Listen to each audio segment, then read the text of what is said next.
the traffic. I'm Stryker. Hang out with me for all the action.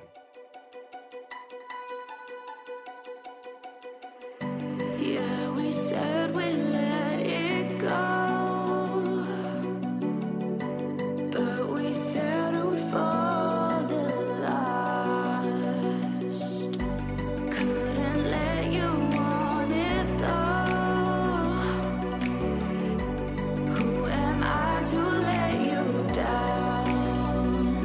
No, who am I to let you down? Down, down.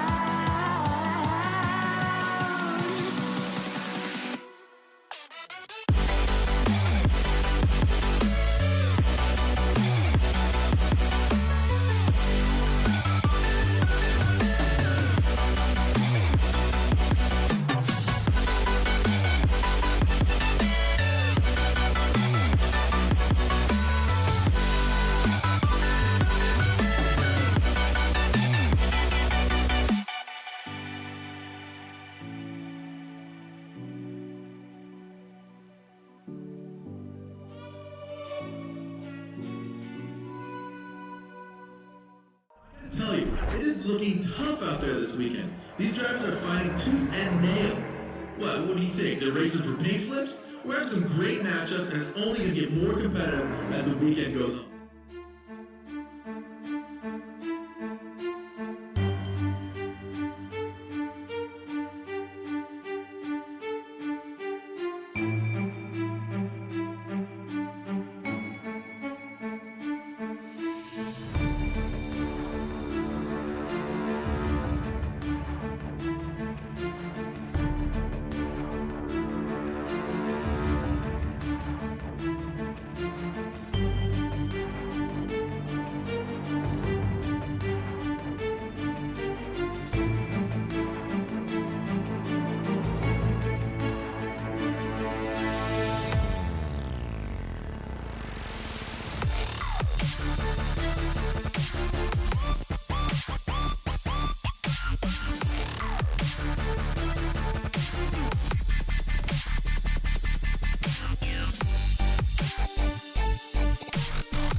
Yo, like I was saying, this was just unbelievable, folks. Unbelievable. There was a pink slip on the line for that one. The Drift King has got to be kicking himself. He was so sure he'd win, he put his car on the line. I hope Cooper has a homie that can drive that car. Toss the keys, I'll drive it home for you. Aki Kimura just lost his FD RX-7. Feel the thunder shake the open ground. Won't give in, I'm fighting for the crown. Heavy clouds are way above my head, like all of my regrets and things I never said. No, got a feeling, shiver in my bones. Something's coming, but nobody knows. Angels rage, they come down from the sky to fix these broken wings and show me how to fly.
Oh, good morning, good afternoon, good evening, where you are around the world. It doesn't matter what time it is. You are here for one thing, and that is virtual drift action here on Podium Esports for the ESDA 2021 drift season. Thank you so much for being here. My name is Ian Plash. Keenan Kusin joined alongside me as he always does. Cisco Scarmuza down in the production booth as he always does. It's like we're picking up where we left off with the SDA in 2019, Keenan. It has been almost 2 full years since the SDA has seen some exciting drift action, and just watching practice alone, Keenan, something tells me round number 1 here at the streets of Long Beach is down to be a doozy.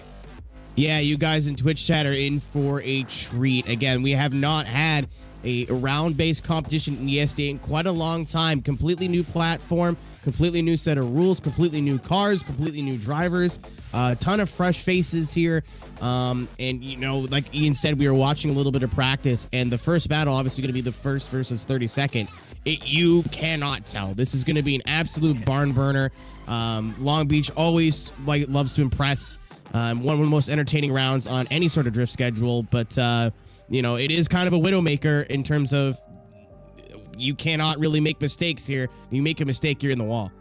Yeah, this is going to be, as it always is, Long Beach, one of the tightest circuits that you ever see in a drifting competition. Most places, you drop a tire over the back bumper, you know, over the side of the road course, or wherever it may be, over a rumble strip. You know, you just hang a bumper. It's no big deal. Here, you go over, well, you're in the wall, and that's going to be the big detriment to your run. As a matter of fact, here we are then in Long Beach, California. Beautiful, beautiful area, which I have yet to visit myself. Definitely on my bucket list of places that you got to be. You can already see there in that picture as well. All the rubber being laid down from previous rounds from the satellite images. And for you, we have on screen then in just a couple of seconds your track map. For those of you unfamiliar, not many of you are not, I would imagine, but for those who are new to drift and you want to, you know, see what they're going to be aiming for here, all those blue markers on course are the spots on the course where the drivers are being told you need to put your car there. Inner clip 1, outer zone 1, outer zone 2, outer zone 3. There's a touch and go at the end. Inner clip 1 at the very end as well. It's a very technical and quick course where you need to be absolutely on your game and online to make sure you can fill out every single one of these zones, as it always comes down here at Long Beach as well. Keenan,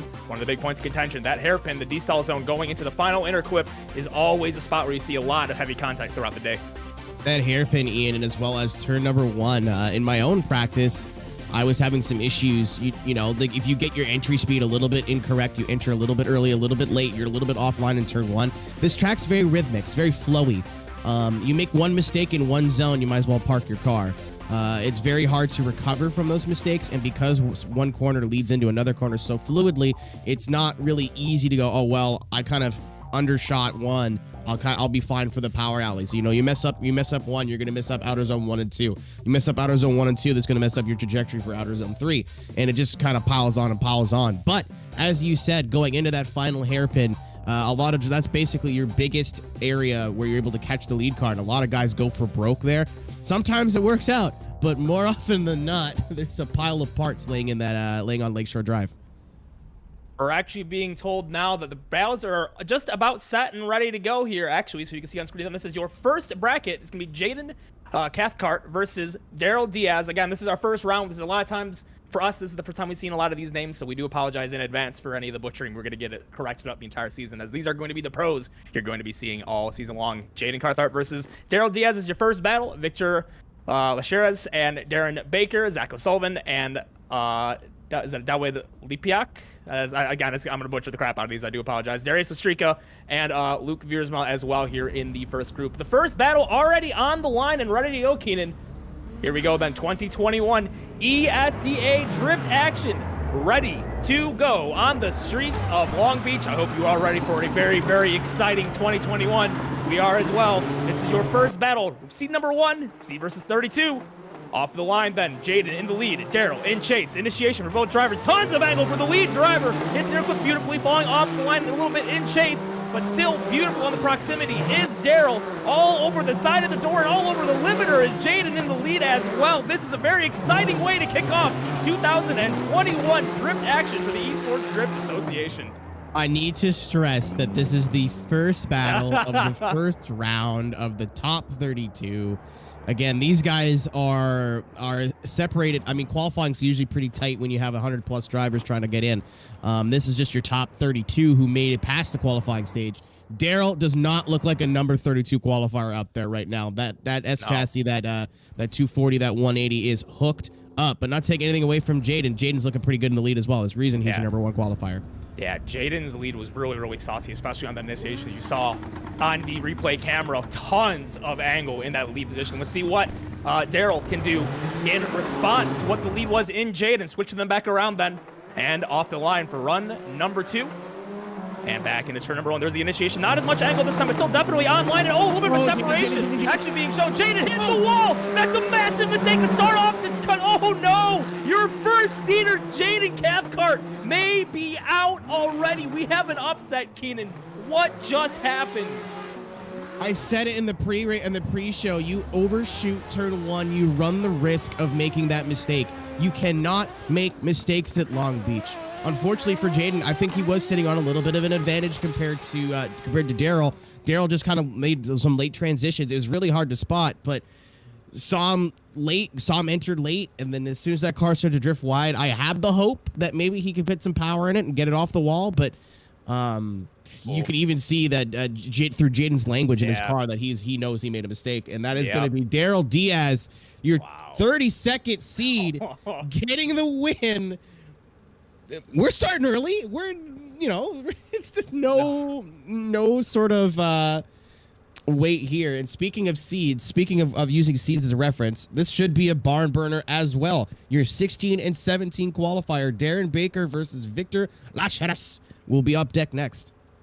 Yeah, this is sure to be a very exciting one. Gosh, just like that. I don't know what it is about a lot of these big tournaments lately we've been commentating for, between VDC, the exhibition with ESCA as well. We've been seeing some ridiculous upsets early in the going, and the person who does the upset isn't even like the person who just kind of flukes into it. Like, they're still a solid driver. You saw that line. You saw what they're doing in practice. Solid driver is Daryl Diaz. Definitely earned that win despite the mistake. Now moving on to the second battle.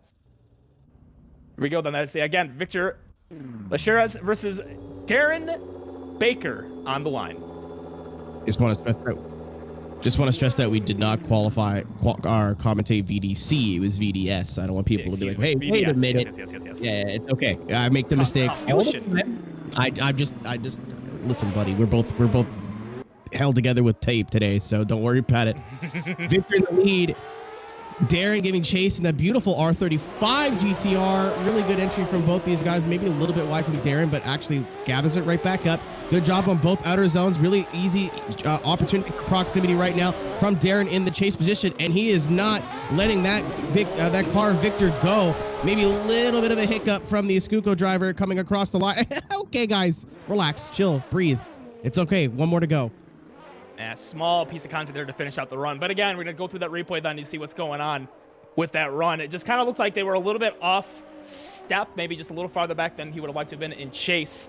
And kind of ran it a little inside on the line, but kind of pushed it really nicely towards the end as well. But especially in that last inner clip, I was noticing a lot of awkward bobbles between lead and chase. That probably is not too optimal for the judging scores, but they put the cars exactly where they needed to be. So far, pretty good. Hey, Victor's wing just loaded in for me. Cool. Yeah, it's like, oh, no wing. That's a good look. And then it's poofed in. I'm like, oh, I see it now. But, yeah, loading it up. Like, again, that is a finals quality battle in top 32. As we got them both on the line here now, ready to go. Run number 2. Here we go. Darren Baker in the GTR leading Victor Lacheras, giving chase in the Escuco Drift RPS 13. Good entry from both. Big angle from the lead position. Victor right there, though.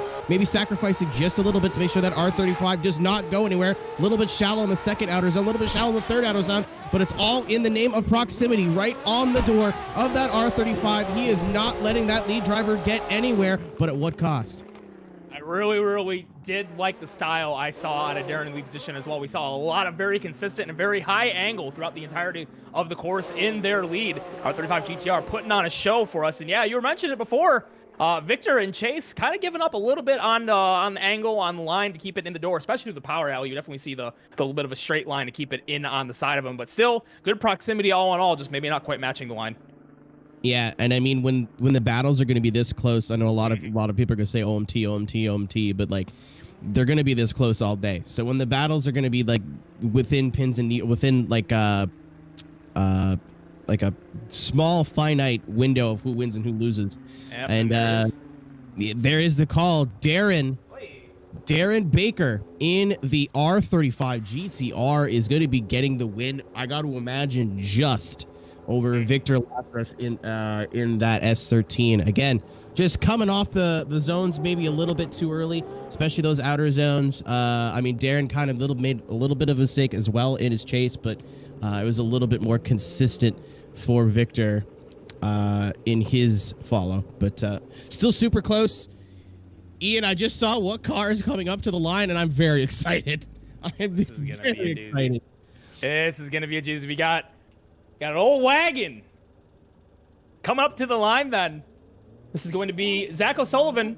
Zach O'Sullivan, your 2019 second place finisher in that ESTA championship, just barely beat by his teammate Preston. And then I believe this would be VDC Rookie of the Year as well. Yes, absolutely. And David Lipyak. So again, we're going to apologize in advance for the butchering of the names. We are going to figure this out. So both drivers then back on the line. We're going to continue off here with battle number 3. This BMW versus S15 battle. And off the line to continue. ESCA top 32 action in the lobby. Number 1. Here goes Zach O'Sullivan in the lead with that initiation, up in that lead position with lots of angle and style to boot, completely throwing off David in the chase position. He's going to do a little bit of work to catch it back in. He will do just that, though, pushing in on the side of that beautifully painted purple S15, pushing out the wheel well as well as they transition down into the last inner clip. And just a little bit more consistent of a lead that you would imagine out of Zach as well.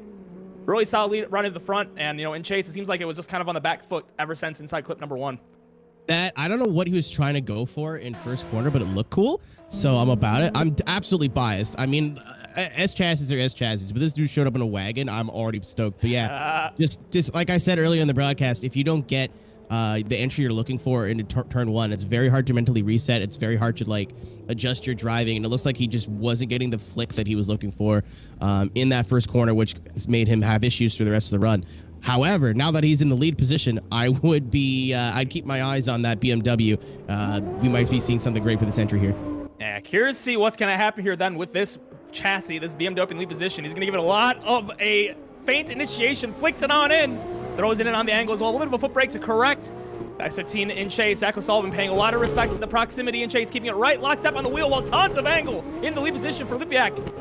Throwing down big for us in that lead position, Zach. It was a very conservative chase. Didn't quite push it in the door, but did a really solid job at least matching the angle and the line throughout the entirety of that run.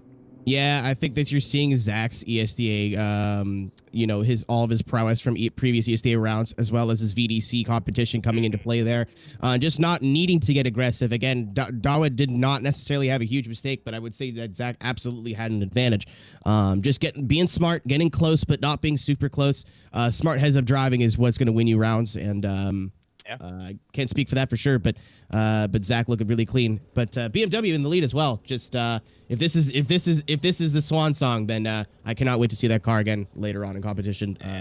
In the words. That birdie do be singing though, because David is going to be singing his way out with Zach O'Sullivan getting the win, and then moving on to the top 16 portion of today's competition. Then we got one more battle in top 32 for lobby number 1. It's Darius Ostrika versus Luke Viersma, is that how you say that last name? This is going to be the 9th seed versus the 24th seed coming up to the line. Oh, Darius? My boy, reverse. Put it in reverse, Darius. Put it in reverse, Darius. Put it in reverse, Darius. But beautiful carbon Kevlar Supra in chase with Luke Viersma. I apologize. Darius in the lead. In another S15, I know they're pretty rare to see here. You know what? It could be Mustangs, guys. Let's just take what we have. Let's just appreciate what we have. All right, going into turn number 1, Darius a little bit wide. Is that going to open the door for Luke in the chase? It kind of does. Going into the power alley, not getting all that second outer zone was the Supra in chase. Look, Darius making up for that entry with, actually a little bit late there. Is going to open the door again for Luke. Darius just looking like he was a little bit late on his initiations, on his transitions, which unfortunately opened the door for that chase car. But the chase car getting a little bit over aggressive, Ian. Yeah, definitely saw an instance where the car was almost, looks like it had that spearing trajectory going into the final hairpin, but did a really solid job in chase, Luke did, to make sure he didn't completely bowl over the S15 in a couple of those deceleration zones. A solid chase all in all, a really solid lead for a couple portions of the course, but yeah, you were right. A little bit of an inconsistent entry for turn number 1 in the lead position for Darius, but still all in all, nice and solid lead, nice and solid chase. We switch him up, round number 2.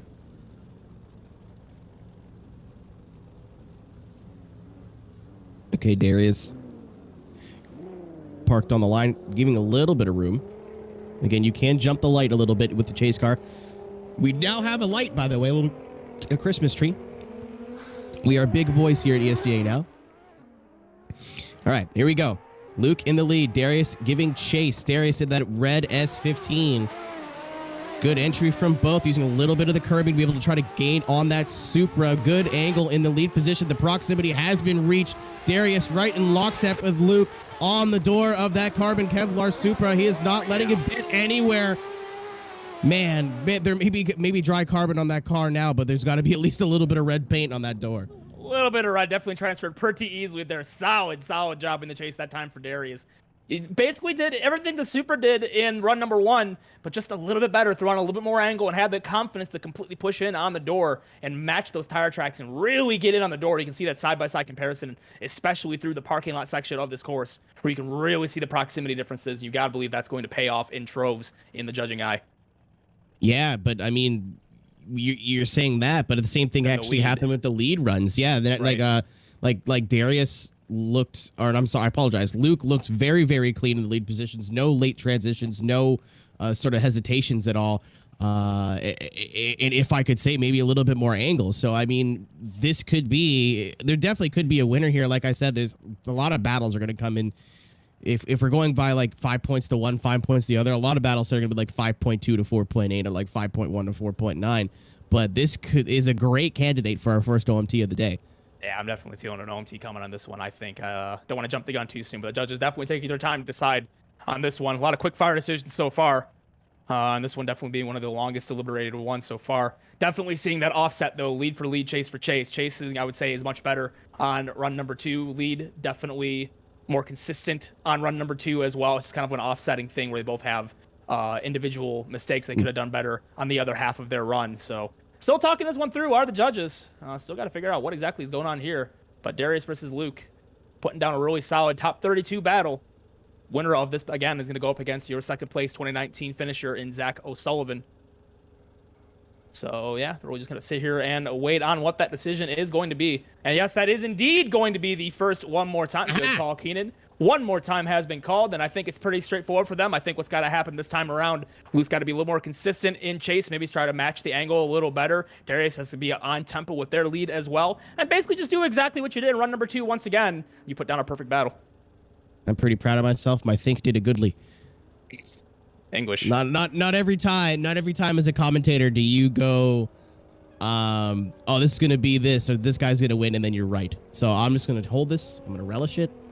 I'm gonna like a small mini victory, but yeah. I mean, the one driver's lead was better. One driver's chase was better. Couldn't decide. We're going again. Yeah, no, that is definitely the right call. Then right back on the line, ready to go to continue this drifting action. Switch him once around, back the other way. Darius in the lead once again. Luke and Chase. Let's see if Darius can do a more consistent initiation and put the car where it needs to be. Big angle for that S15, and yes, this time absolutely nailing the first sections of the course and a lot more aggression. And Chase, however, a slight bobble on the transition for the power alley. Loses out in proximity for that outer zone. Outer zone 2 definitely lost out a little bit. Outer zone 3 in the charge and inner clip as well. Pushing it on in. Much better lead this time by. And the first half of the chase, I'd say Keenan looking a little better, but there's a falter there right in the middle of the run that could be hurting. Yeah, well, if you pick areas to get aggressive where you can't really get away with it, you have to like drop a ton of speed to be able to let that lead car make a correction. And unfortunately, that's what I saw from Luke in the chase. It was just he got right up on the door and was like, "Oh crap, I need to let him transition." Got off the throttle, and that's why you saw that kind of, it wasn't fluid. It didn't look as smooth. It kept the proximity, which was fantastic, but definitely a little bit of a bobble in the chase position from Luke, but not anything that can be outdriven. So, you know, Darius still has to bring it here in his chase position. It's definitely not a huge advantage. Now switching it back down to the second half of this battle. Lights are back on and off the line. Let's see what Luke can do this time in their lead on the second try. Darius getting another lease at life in the chase as well. Tons of angle for the Supra on the initiation, and a little bit of contact being made. Shells out a result in the lead, but does not straighten out and hit the wall. Very smart heads-up drive for that Supra in the lead, and a ton of proximity and chase once again. But that Supra is throwing down some Chelsea DeNova style of angle, but unfortunately making contact with the outside wall, catching a little bit of that rear bumper on the final outer zone. And depending on if there was some contact, potentially pushed them into that wall that we didn't see, that may be the straw that breaks the camel's back. I have to go back to the replay for that one. Yeah, I mean, hate to see it end like that, especially since an OMT, but we'll take another look at it.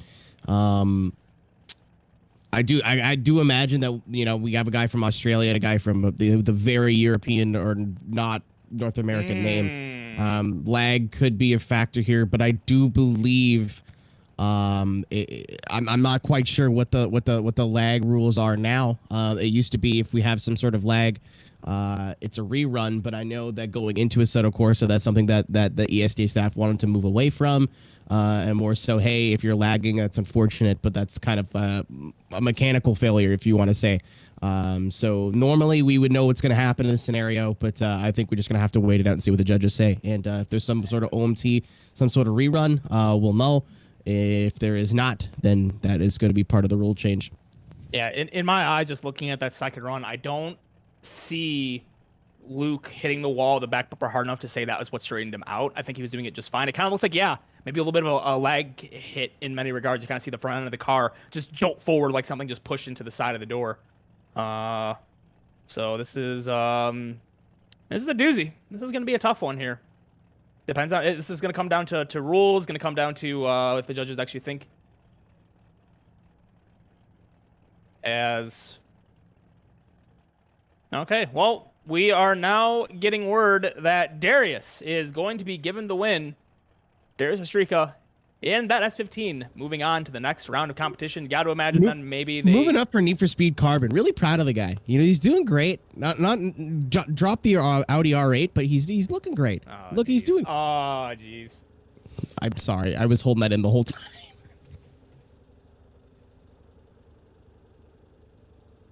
Oh, okay. That's funny. That's kind of funny. So the graphic on stream was messed up because apparently his brother is in an E30 and he's not. Interesting. It's a family affair here in ESDA. That'll happen. So just getting confirmation here. I'm not sure if we're moving to the top 16 of this part of the bracket or if we are moving into lobby number 2. Just getting confirmation from the staff here, but that was your first group top 32.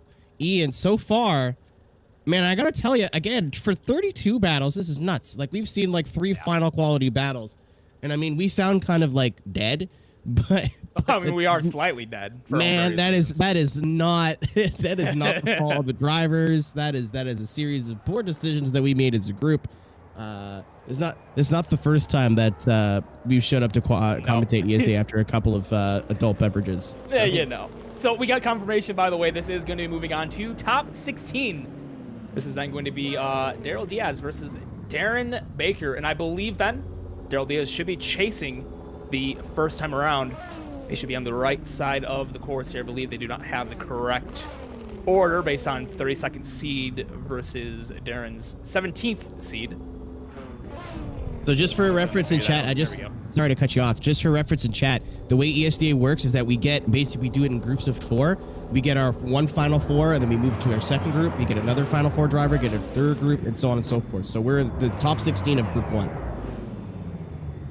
Yep, so here we go then. This is going to be Daryl Diaz again versus Darren Baker in the lead.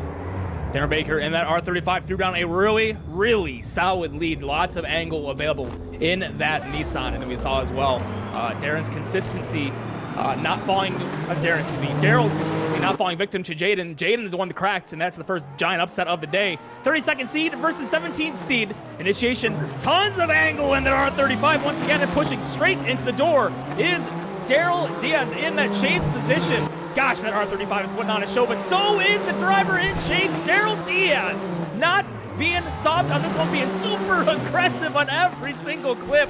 Gosh, what a fantastic lead from Darren Baker as well to put down that kind of a chase as well. Keenan, we say it time and time again, to have a good lead, well, excuse me, to have a good chase, you gotta have a good lead, and that was a phenomenal lead and a capitalized chase. 10 out of 10 run. Man, Daryl, part of one of the more infamous, I think, teams in Assetto Corsa of OTM on the mountain, and they're known for their chases. They're known for their chase driving, and we just saw it right there. The entry from Daryl, I'm like, he's like right on the door at Long Beach. That's not really something you can do. Apparently, I'm an idiot, and I don't know what I'm talking about because he just pulled it off. Just got word too, Darren Baker. There's a reason that car looks familiar. That is a old ESDA champion, Rousey. Oh, that's Rousey. Okay. So Darren Baker going back out in the chase position. A little bit of a gap being shown this time, and a ton of angle from the on-the-mountain driver in the lead position. Daryl putting on a show. Here comes Darren in the chase position, pushing it on the door, but falling back a little bit. Tons of angle and style. Oh boy, Keenan, I think we could be seeing another upset. Darren was right on the door of that lead car. I think the only time I saw a little bit of a gap open was going into a little bit of a respectful smooch there coming over the line. The doors! You couldn't see it. You couldn't see it, but Ross's doors just opened wide open. Just gave him a big wave with the doors. Oh my god. That is hilarious. I don't know if anyone else has their doors mapped. They need to. But Darren with a super aggressive second half of his chase. Really dove in on the door. Coming after AutoZone 3 was probably the closest I've seen anyone to anyone today. But I mean, this is one of your former ESDA champions, Rousey, dominated over on Forza Motorsport. Glad to see him over now on a, I was about to say superior, but stop it. I say, you can hear me and I know it. Stop it. But glad to see him over on the platform. But I mean, Daryl as well, ESDA, almost rookie, but you know, definitely no stranger to Assetto Corsa, no stranger to drift. So this is what I want to see. That's what I thought it was going to be too. Yeah, I was thinking for sure maybe the proximity differences could be the reason why there was one decision, but no, judges calling for that one more time. Again, it's probably that lead for chase difference there that caused this to happen. Yeah, I mean, again, just like one driver makes one little mistake and then another driver makes another little mistake. Like it's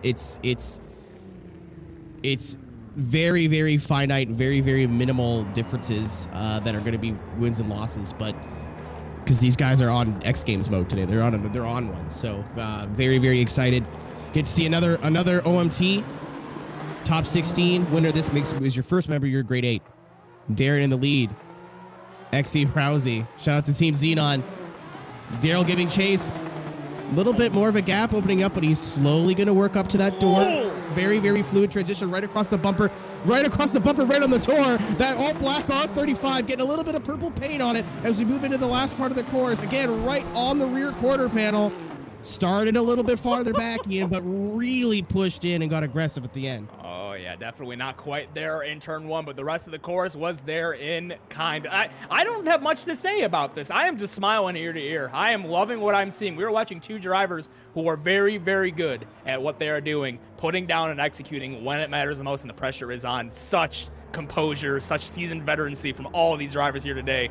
We still got one more run of this left. Yeah, I mean, you know what too, and you could see it by idiot open and closing his doors.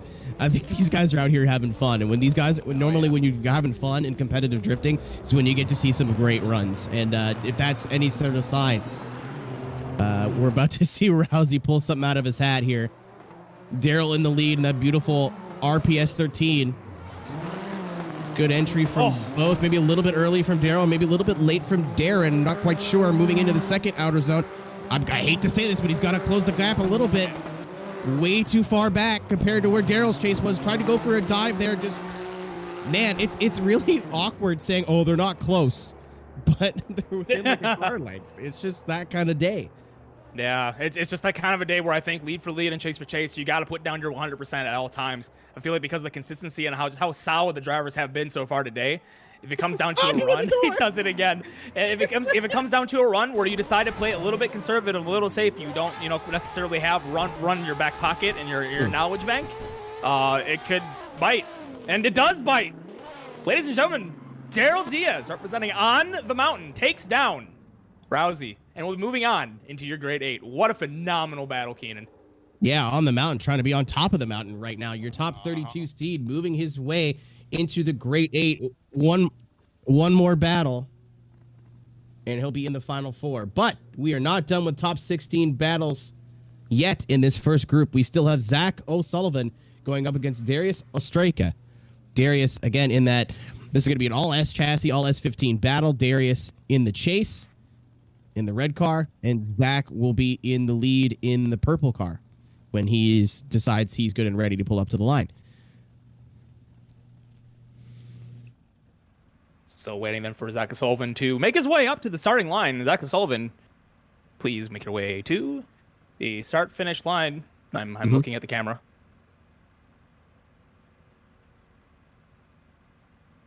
Oh, I see what you've done. Okay. I see. I see we share one brain cell here in the media chat. I see. Oh, yeah, I got it. Okay, yeah. You know what, Cisco? So if you got, for those who don't know, okay, while we waiting for Zach to tie his shoes or whatever he's doing. Yeah, getting updates before you continue with that. We're getting word that Zach is having some connection issues at this time, potentially. So maybe have a little bit of a holding pattern here. So continue. Okay. I mean, it makes sense. Zach from the U.S., and I don't know what flag Darius is under. I know it's European. I think it's some sort of southern, not southern, some sort of Eastern European country, but I'm not quite sure. Listen, buddy, I had a lot of beer last night. I need you to stop patronizing me. Well, I don't mean to patronize you or to hold up any longer, because Zach O'Sullivan is back on the line. Then we can continue the battles then with Zach's connection supposedly good. Production is ready. We are ready. Let's go ahead and continue then. Your top 16 action. This is your second and final top 16 of lobby number 1. Zach O'Sullivan, your A-seeded driver versus Darius Ostrika, your 9th seeded driver in the chase position. S15 versus S15 battle. Oh my goodness, Zach O'Sullivan throwing in a really beautiful initiation. Not getting phased by it though in the chase position is Darius, keeping it in the picture in the tire tracks as well. But Zach O'Sullivan is just on one right now in the lead position, filling every single zone, every single clip as well, not leaving a paper's width between that front bumper and that inner clip. Beautiful lead for Zach O'Sullivan. Darius in the picture, but we're really going to have to do something special to match that lead. Yeah, what I saw in the chase, Ian, is he came off that first outer zone maybe a little bit early, looked at the front end of the car, kind of washed out just a little bit. Zach with the entry of the day so far, yeah, you're seeing it again here in the production feed. Just looks like the front end started to grip up a little bit, which caused him, because the line just to kind of just not be there 100%. So, I mean, it was still good. It was still a good chase. But again, when it comes down when these drivers are this close, you can't afford mistakes like that. So a little bit of a disadvantage here for Darius. But now in the lead position, he can do anything he wants. Yeah, Darius has thrown down in top 32. I'd imagine he's got a pretty solid lead in his back pocket as well. This time, Zach should be a little more aggressive in that chase position. He's put it on the door, paying a little bit of respect going into 1 this time with not a lot of proximity, but you saw a big piece of understeer in the position out of the exit of turn number 1 for Darius. Recovers it nicely, but heavily then into the outside wall. Unfortunately for Darius, that is probably then going to be Zach O'Sullivan moving on. It just seemed like he was a little out of composure there. You saw it on the exit of 1, that car, just a little bit of an awkward angle. And going straight, just a little. Maybe it's a little too early for soup. I think we're gonna start with a nice eggs and bacon first, and then we can work on to the soup. I'm ready for soup. If anyone's got food, I'll have it. That's just where I'm at. I can't speak for everybody here. But. So yeah, just pay attention to the right side of the screen. Then again, you kind of see the car straighten a little bit, throws on a little bit of angle, and imagine his cadence was a little messed up. And then right there, yeah, boom, into the outside wall, trying to fill all that outer zone. And Zach O'Sullivan is going to be given the win then, and he will be moving on to your last battle of the first lobby, Daryl Diaz versus Zach O'Sullivan. This is going to be fun. This is going to be nuts. Man, this are the two guys that impressed me the most. Both these guys have a ton of seat time in Assetto Corsa. This is going to be, it might be contention for battle of the day. I know it's only group number 1, and I know there's a lot of drivers left, but I know how both these guys drive. I've seen both of them drive. I can't stop hiccuping. I told Ian he'd have to carry me today, and apparently that's not a lie. It's okay. I'll go ahead and carry this one. You go ahead and grab man. I asked for you. No. right, God, all right. I want to call. All I right. want to. The cars are purple. That's my thing.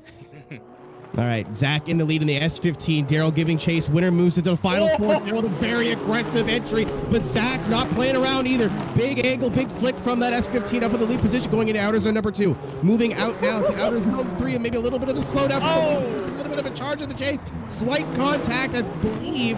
Moving into the hairpin, more than slight contact as he gets up into the door again. And across the line, very aggressive from both.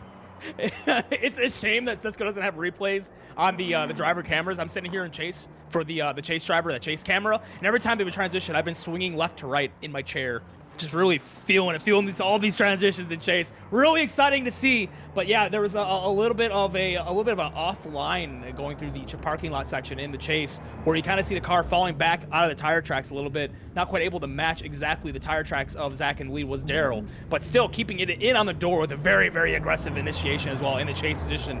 Really, really beautiful stuff. Let's see what they got the second time around. I can't stress how hard that is to do. I can't stress how it's insane. You want to enter as close to your lead car as possible, but on Long Beach, it's particularly difficult. So the fact that Daryl just pulled that off, and I think that's what Zach's going for in his chase, and it looks like that. Daryl not quite the aggressive entry that Zach had, but Zach maybe a little bit cleaner in his entry in the chase, getting right on the door now of that lead car of Daryl Diaz. Is Zach O'Sullivan trying to make this a one and done? Maybe a little bit of a bobble there, going across the not across the line, but going into the hairpin. Lost a little bit of angle, lost a little bit of proximity, but that transition was nuts. That was beautiful, beautiful stuff. And you'll see that replay once again. Refresh your memory then on the right side of the screen. I think once again you saw Zach doing a little bit more consistently in the chase, whereas Daryl did have more, I would say, exciting moments in chase throughout the entirety of his run. Regardless, though, the consistency probably not quite up to match what Zach did in their chase as far as like line, matching tire tracks, matching angle, and keeping it in the door where it matters throughout the run. But regardless, again, there's a lot to talk about in this run for both sides of the coin here. I think this is my personal bias because I love what I saw here, and I want to call one of these fire battles between these two. Let's go one more time. I want to see another one more time. Let's go. I mean, it's definitely on the table. It's in the cards. I see it. I wouldn't say that's impossible.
momentum from the driver search. So.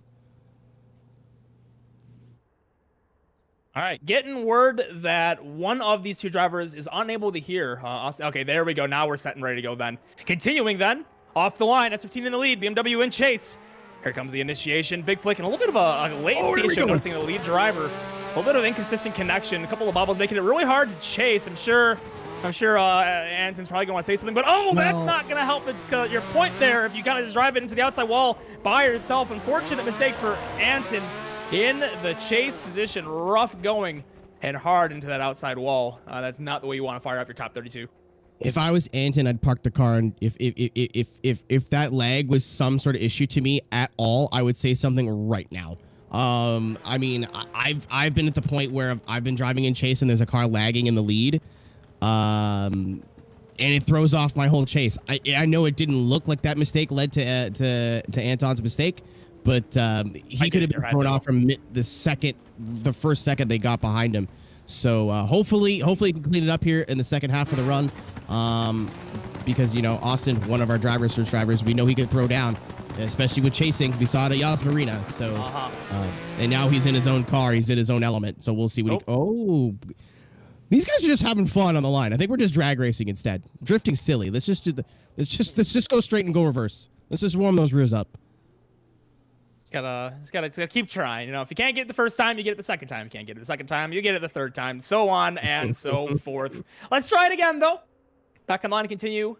I imagine they're at a +2 on their handicap. We got a they're doing something about it. They're doing something about it. Something's going on here. I believe that's the correct call. Okay. So it's interesting. Okay, it's fine. We're gonna rerun the first run due to the lag. However, I do believe then if this is a lag situation as well, the lag car that I was watching was the lead in Austin, so I believe Austin will be the one who also needs to disconnect so we can get a full refresh on these lobbies. So, if this drags on a little bit, we'll go ahead and try to bring in one of the judges to try to get some clarification on what exactly is going on here. But that is something we talked about, though, is that back in the old rule was... if there's lag, we do reruns. And I mean, it wasn't like there was a little bit of lag. Austin's car, to me, did not look like he was on the track. So, and you could see that from Anton's initiation. He just wasn't comfortable. And I mean, this is a guy who's been practicing for probably weeks. That's not an initiation that I expected from Anton at all. I know it doesn't look too bad. On the follow or on the replay cam, but in the first half of that run, it was very floaty. And like we said earlier, if you don't get that entry, you don't get that fluidity from out of the gate. It's very hard to put a run together here at Long Beach, and we saw that from Anton. Just was not comfortable at all. Yeah, and I think I see the reasoning behind them wanting to call this rerun. Then the lag wasn't just a matter of like a small bobble. You can literally see the car surge forward rapidly in the lead, and then just kind of like decel rapidly. Come back a little, push back forward again. The speed was inconsistent, so it was very hard to gauge. So I think this actually would be then the correct call, especially due to the nature of what kind of lag this was. Getting word then, we're going to go ahead and run the next battle while that is getting sorted. We're going to come back to that one. So this never happened. We're going to go ahead and access one out. We're going to try it again at a later time. Next up then is Nico King versus Nico Stelia. Excuse me. It's Nico Stelia versus Nico King. It's Nico versus Nico. I'm not going to make the joke. I know. Yeah, I'm not doing it. Not doing it. No, I'm sure that someone's going to do it in chat. So I'm just going to sit here, put my hands in my hands. But yeah, just to respond really quickly to Demented, if you're looking for downloads, that's one of our supporters, Vosan, VOSAN.co. You can get any sort of all the track downloads that you're going to want from ESDA, I believe, before the round even goes live. So if you want to download any of these tracks at the Yas Marina, Long Beach, anything you're going to see for the rest of the season, that is Vosan.co. Search up ESDA. You'll be able to find anything you need. All right. Back then on the line. We're ready to go then with this Nico versus Nico battle. Only one Nico can win. Only one Nico can be superior. Is it going to be the King edition or the Stelia edition of Nico? Wait for the lights to turn out here. We can continue our top 32 action in lobby number 2. So we're having some difficulty with drivers not quite understanding what the lights are doing. Maybe there's some desync going on. This is not the first time we've seen it. Something might be going on here. This doesn't seem to be something normal here. We're going to have to hold and see what's going on here. But they're must be a lobby reset here, to be honest. This is the second maybe battle. a full lobby reset might help there, but there could be some decent going on at that lead light because we've been seeing. But for those you can't see it, by the way, but there is a light in front of these drivers that is driven by a player, and they have lights that they're able to turn on and off to basically simulate a go and stop light, or a go light. The countdown, once the light turns out, you go, or the second light turns on and then you go. If there's a little bit of desync, that could be a problem. However, it looks like they both fired off the line okay, but that is a big gap being shown right away.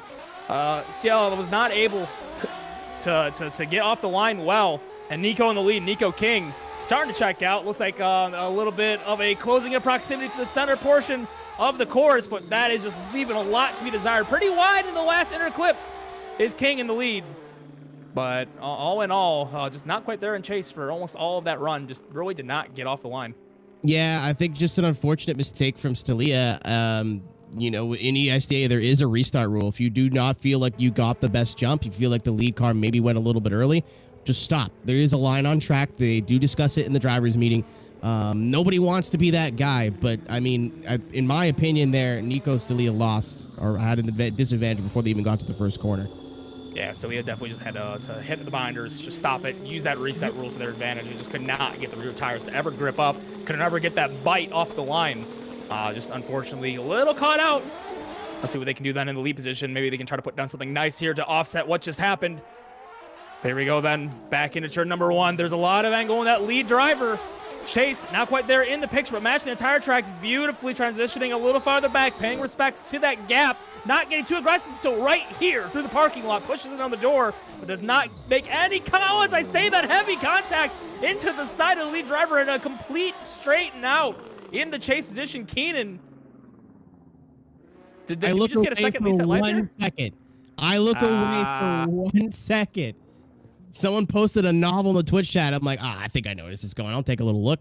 Nope, idiot. So I'm going to watch the replay back here. But, King, I think for the most part, just playing it safe, knowing that they had an advantage, maybe a little bit shallow on angle in the chase. But when I say a little bit, I do mean a little bit. The lead car of Stelia looking like they're doing everything that they could to try to make up for the deficit, but it's going to come down, fortunately. Or it's there. Words are hard. Back to you, Plash. It's going to be a rough one here. It's really got to then come down to the decision of, is that going to be considered a major fault in chase? Do they keep enough drift to not get a fault on the scorecard? But if that is deemed a straighten, this could be a default, which would be really rough, all things considered, especially how Stelia was not even remotely close in the chase position. Also can see a world where they say it's too far back to even be scored, air quotes, and therefore that's 2 dead chases. I don't know about that. Oh boy, oh boy, oh boy. Yep, that's what they're going to call it then. Nico Stelia is going to get the win. And I would imagine then that is due to the shutdown in chase. We're going to need clarification real quick. But yeah, we can get it. That'd be cool. Yeah, I believe then that is probably because of the shutdown in chase for Nico King. And what a shame too, because really, they just had to play it safe. They had the right idea throughout the entirety of the run, and then in the last corner, they decided to charge it on in. And that's where you saw the contact being made, and that is unfortunately where Stelia is going to be able to drive forward and then continue on in this competition, because King just bowls into the side of the lead driver, and that's the shutdown. And Stelia is going to move on due to that. Yeah, I would say Stelia, if they're going to retain anything from that, is if you feel like you're at a disadvantage, use the reset rule. Yeah. Like if it wasn't for that reset rule, if it wasn't for that contact, they would have potentially lost the battle based on a bad jump. So I mean, the rules in place for a reason. Use it. It makes the battles better. I don't think a driver wants to win because someone got a bad jump either. So that rule's in place for a reason. Use it, and hopefully a lot of drivers are seeing that going forward as well. So we're going back to the previous battle of Austin Zalewski versus Anson Collin. So hopefully then we can get a better result this time around. This is going to be a complete rerun of run number 1. Both drivers back on the line. Let's try this again. It's funny because I'm actually seeing a little bit of jittering from Anton now, which is great. But better jump from both. Let's see if Anton can get the entry he's looking for. Austin in the lead in that S15. Big angle in the chase, not so much angle in the lead. It is going to cause a gap to open up. Anton's going to have to go a little bit shallow, and he does to get the proximity. He's still looking for it. All over the place is that BMW in the chase. Not a bad lead from Austin. Would like to see a little bit more angle, but Anton just struggling to try to catch up with that car. Yeah, definitely a Forsberg-esque lead when Forsberg does the conservative aggression on his leads, or just puts the car exactly where it needs to be. You can't fault what he was doing. It's just, it's not as stylish and an angled field as you see anyone else on the competition. But in that situation, you really just see Anton in the chase just not able to get up in the door. Just seemed really out of sorts, really maybe almost uncomfortable in the chase position throughout the entirety of that battle. Just really couldn't ever get it in lockstep. And just not consistent. Quite unfortunate, but we're going to try this once again. Second time around, anything can happen. Yeah, the line in the second half of that run just wasn't there. I don't know if he was just phased because he expected Austin to throw more angle in the lead, and he didn't. Because we did see more angle in the chase, which is very rare. I'm sure the judges caught it too. That is something that we've seen people lose battles over by intentionally trying to get less angle to go faster. We have seen that be an issue before, but this is not a rerun. Anton's still going to be sitting on a deficit here. Maybe, we'd like to see Austin get a little bit aggressive in chase, but we're going to be able to see what that BMW can do in the lead position. A little bit of a conservative entry, but he does get to angle. Austin really struggling to get to angle, actually. A little bit of a straighten there, almost completely gripped up, but is going to be right on the door of the BMW as he almost straightens out again. There's so much grip in that S15, Ian. I don't think he knows what to do with it. I don't know if he's just running low turbo pressure or just a lot of grip, but it seems when they got to the end of any sort of straight or any sort of grip area, you see the front end start to wash out. That's rough. That's real rough. But this time around, though, despite the grip differences, you could say, yeah, you called it from start to finish. Still was able to keep it in entire steps, though. Still able to keep it lockstep and be a little more consistent with it in contrast. And, yep. Just like that, then, Austin Zalewski, then, given the win due to that, I just imagine it's that chase for chase consistency difference really that paid dividends there for Zalewski. Austin, I don't know what's going on with the setup of that car. I don't know if it's just maybe Anton was not as fast as Austin was expecting. He's got to make some changes and fast because he almost straightened out twice. And the only reason he didn't get that was because obviously of Anton's issues in his chase. Working through an issue, Keenan, if you can please carry me for a little bit here. So we're going to be moving on here to our next top 32 battle of our second group. Of course, Ian passes it to me when someone's name is hard to pronounce. Very cool. Vakaris Aliukas. And man, I'm sure that's not right, and I'm sure I will hear from you. Vakaris. The yellow car in the lead position up against JT Caveza, representing Big Duck Club in the BMW. A ESDA veteran. We've seen him before.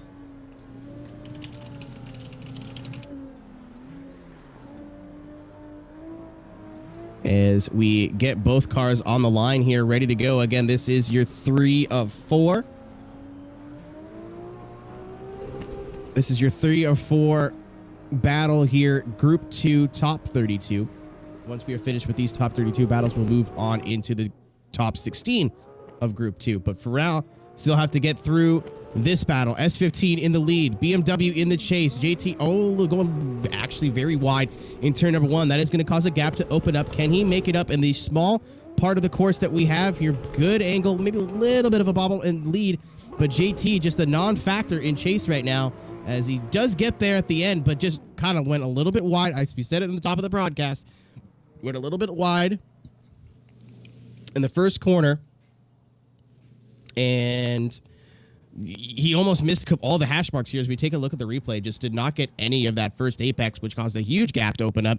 He had to make a little bit of a correction to not hit the first outer zone wall, and just big wide open gap now as we move into the second half of this battle with Vakaris, believe out of Lithuania, as someone in chat helped me point out that I don't know flags. High school has been a long time. It's not my area of expertise. So I appreciate the help out in the Twitch chat. Shout out to Twitch chat, by the way.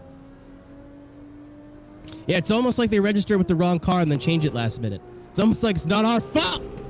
Liars. Anyway, Vicaris chasing S15. JT leading BMW E46 with the big duck club on the side.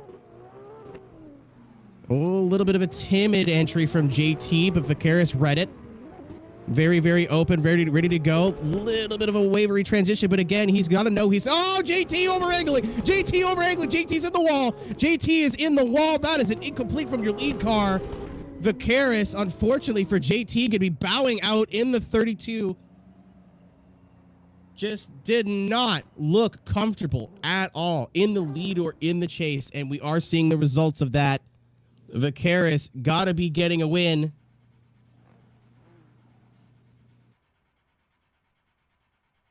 And just like that, Vicaris Alukas getting the win. And now that he's moving on in the top 16, I guess I'll have to consult my sheet and learn how to pronounce his name, the poor guy. I apologize, but going to be getting the win, going to be going up against the winner of this battle. This will be your last battle, top 32, group 2. Again, there's 4 groups. We get a winner out of each group, and all of those winners of those groups go to the final 4. But luckily, everyone's got normal names in this battle. So there we go. Olivier Blais, which I got to imagine either France or Quebec. I hope it's Quebec. Shout out to my Canadians in chat. And Brandon Gardner, who's already on the line. Welcome back, Ian. How was your break? Well, I noticed my web camera was shut off, and then my whole entire computer just started detonating one piece at a time. That got funky out of nowhere, but I think we're good now. I think we're back. Hopefully. I hear you. There we go. All right, excellent. So, yeah. Saw that, though. JT, unfortunate over angle there on the outer zone through the parking lot section of the course. So easy to do when you're going for it like that, and you're just not quite got that back end planted, and that's an unfortunate way to see himself out early then. Here we go with the last top 32 of group number 2. I saw those flames. Yeah, Olivia's trying to barbecue. Yeah, that was ignorant. So Brandon Gardner in the lead. Olivia in the chase position. Another S15 versus S15 battle and tons of angles in these S15s once again. But sorry, S14, excuse me. My eyes have failed me. Apologies. Oh, pushing wide in chase. Almost catching the wall. Yeah, just not quite lockstep in that line. Really, I saw it happen twice then, where the back end of the S14 in chase was pushing just a little bit wide, heading towards those walls, heading towards the danger zone. Got really, really lucky, though it wasn't a complete shutdown, but those would be some big deficits. Right, yeah, I'm really stoked he didn't get into the wall. That was very, very, very, very close. And we've seen people contact that wall today. Inches, absolute inches. Still in it. You know, it's still not impossible for Olivier to come back from that, but wow, that was like an inch away from disaster there. He does have a Canadian flag. I was right. I know Quebec when I hear it. Yeah, that was all but a shutdown in the chase position. Super lucky that wasn't the end of their chances right then and there. My gosh, those flames are ridiculous. You could cook a whole bird with that. Off the line. Bird. Shout out to Bird. Bird. Hi, Hoot. We miss you. S14 in the lead. S15 in chase this time around. Let's see what Brandon can do in that chase position. Let's see if we can get a little more consistent of a lead on Olivia, but pushing wide on the exit of turn number 1. That's going to go back to the judges. I got to believe it was due to the line in the lead just being a little off, and, you know, the recovery then for both drivers. It's going to go back to the replays for sure, just to confirm that. But to my eyes, I think I saw Olivia just kind of push a little bit wide. Oh, that's going to do it regardless then. That was a right really before the line. Yeah. Really funky hitbox there on the back end. Just kind of got caught by something. Not sure what happened there, but I would say maybe perhaps it's the airplane winning on the back of the car. Yeah, no. It could be. Might have hung on the fence. Yeah. Watching back then on run number 2, pushing well wide. Good English again. Well wide. Yeah. Olivia in the lead. You can see that by the tire tracks. They got to the wall like 15 feet before outer zone number 1 there. Judges coming in with the decision quickly. I'd imagine this is going to be going the way of Brian Gardner in his S15. And just like that, yes, that is the correct decision. Brandon Gardner, I can't talk and I can't say names. Feel, buddy?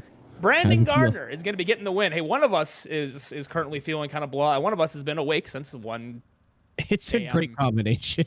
Ooh, this is a spicy one. So just like that, top 32 done and dusted for lobby number 2. Moving on to Nico Celia versus Austin Zalewski as your first top 16 battle of this lobby. Yeah, just unfortunate for Olivier just saying, stick the tap on that quick car on the wall, bang.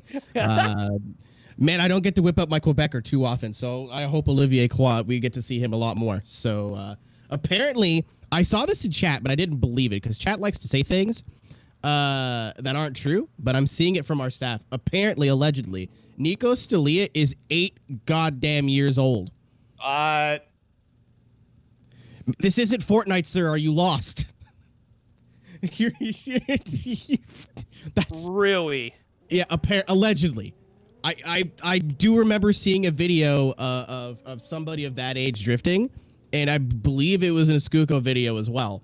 So I vaguely remember that. Take it with a grain of salt, but you know I wouldn't have 3 people telling me it if it wasn't at least somewhat true. So, hey man. Props to the boy here, but got a heavyweight going up against Austin. Yeah, that is confirmed. There's a strong swimmer, if you catch my drift, in the chase position right now, with Austin in the lead. String of a ton of talent. Absolutely, we're gonna see it right here. Austin in the lead. Nico giving chase. Smart entry from both. Austin getting a little bit more angle than he did in his first battle. Nico right there with it, not getting thrown off, right on the door. Arms too small, can't even reach out to touch that car. Great chase. Wow. Good stuff. Oh, that's really good. Austin Zalewski, though, good lead as well. Oh, got that lag aside. And that we're then able to see what really they have to offer in the lead, and very consistent and smooth line up in the lead position. Really didn't see any major bobbles, any major corrections. Putting it down where it needs to be throughout the run once again. And Stelia doing a really solid job to keep it in the picture and matching. Even get a little bit aggressive through the parking lot as well. Really, really solid drive. Gosh, at 8, I couldn't even throw a dodgeball straight. This is impressive. Yeah, 8, I was too busy getting wedgies and crying in the corner of my 8th grade classroom, but 8th grade, math is hard, as you can see. Austin gonna be in the chase. We did see a little bit of wavering from Austin in his last chase, but I don't know if he took some grip out of that car or it is just got it figured out now. But Nico in the lead. Big entry from both. Oh, as they say that, Austin grabbing a little bit of the curb. Again, just look at, there's so much grip in that car and nowhere for him to go. No. All the angle, pushing the wall just a little bit. Gonna have to look at that one again, Ian. I'm not sure what you saw, but I couldn't tell if he was going into the wall already or if he was pushed. It was so touch and go if he was going into the wall or not. However, I think his trajectory was sorted by the time he got into that zone. I think there's a world where he got pushed there. It's going to really come down to the replay. I'm going to put it on full screen. I was watching it. I couldn't tell. So, yeah. I mean, so just pay attention then to your screen. Then the right side of the screen, you're really paying attention to what happens here in outer zone number 3. Giant angle. Oh, I think he got pushed, Keenan. It was like last minute. Like very last second, like if Austin would have been half a mile an hour lower, it would have been fine. Like he just got there. It's for me, it's hard to tell. You know, I think he was already having problems in his chase. Again, I don't know what's wrong with that car. I don't know if it's just very, very gripped up. I don't know if it's just running lower powered, so he could use a little bit more of his right foot. Maybe it's part of the lag that we've been seeing from Austin, because he's a competent driver. It's not like, you know, and he raced his way in here through the driver search, but grabbing all of that curb, which we do not want to see in the first corner, and then not a straighten, but a very big reduction of angle in the power alley. All right. But it might be for not, depending on where this contact or this wall hit is blamed. I'm going to put my analytical brain on this for a second. Please do, Mr. I haven't slept. Yeah. There is a world where actually I can definitely see this contact potentially getting pushed back around into Nico's fault. Especially pay attention to the line going into the wall, running really, really wide. He's actually to the wall just a little bit before the zone. And I believe his back end pushed into the wall just prior to the contact. And that is then what could be deemed as a quick slowdown that causes the contact. And that is indeed what the judges are going to call. Austin Zalewski is going to be moving on to your Great 8. While we're setting up and ready to go here for this next battle, I would absolutely love to get one of the judges in to deliberate on that and to tell us exactly what's going on. So if Wes wants to join us, literally all three of us to get us just a little bit of clarity on that one. But I believe I'm in the right wheelhouse. Yeah, I think so too. Again, it wasn't clear enough to me, and I was calling it. So all right, so they're. I hate when this happens. They're saying, "Hold on, we are still looking." Yeah, I saw Dai. Sorry to keep talking over you. I saw Dai leave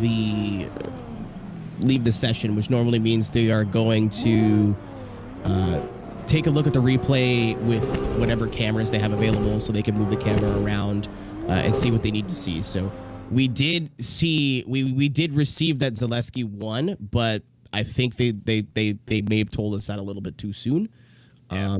So don't be surprised if that might get overturned or whatever. But they're backing out of the session. I think they just gave us the call a little bit too early. They're backing out of the session. They're going to make sure that is the right call. Because again, in my opinion, from the chase cam, it is very, very hard to determine who was at fault there. Yeah, definitely seeing.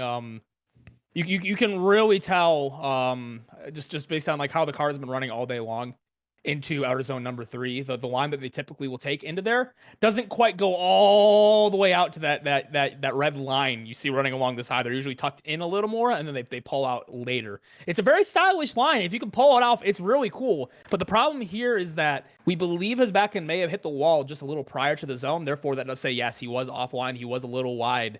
And when his back end gets into the wall like that, that is a sudden little jolt. That is a sudden decel. And therefore, that can cause that then contact, a little surge to happen. So, There's so much that happened within like half a second there. It's so much. It's one of those things where, like, you know, when you're out here driving and you're commentating on it, and the initial call was, oh, contact, oh, it's over, right? But you know, yeah, what I think probably happened too is like maybe two judges were like, yeah, no, I know what I'm seeing, and the other one was like, well, no, what about that? And they're like, you know. So again, they're just back out, double checking, triple checking, making sure that that either the call is going to stand or it's going to be reversed. You know, again, if this does end up going to Zaleski, I don't know if he's just like going up against slower drivers or the car's got a little bit too much grip in it, because that's the second time we've seen him make a pretty sizable mistake in chase. And I mean, these OTM guys are known for their chases. So we've seen it today from Daryl Diaz. So I think they're going to check the speed as well, check the telemetry. Unfortunately, we just do not have access to that in the session. You have to back out of the session, open the replay, and then you can open, you know, pedal inputs, speed, everything they're going to need. And they're still looking. So, all right, here we go. We got Cosmic real quick. Cosmic, could you please then elaborate what's being looked at right now and what do you think's going on here? So we were looking at the second run and the second half of the battle, and we were trying to make sure that there was no contact before Nico was going when he hit the wall, and he was wide going into the judge's wall to begin with. So he was already on a trajectory to go into the wall, and there was contact made, but it was right when Nico is already hitting the wall. So that is what we came down to the conclusion. So Austin gets the win on that one. Okay, and that's official. Thank you so much for the clarification there, Charlie. We appreciate it. You are welcome. All right, well there you go then. It's just it's kind of what we had seen after the third, fourth, fifth, sixth look at it.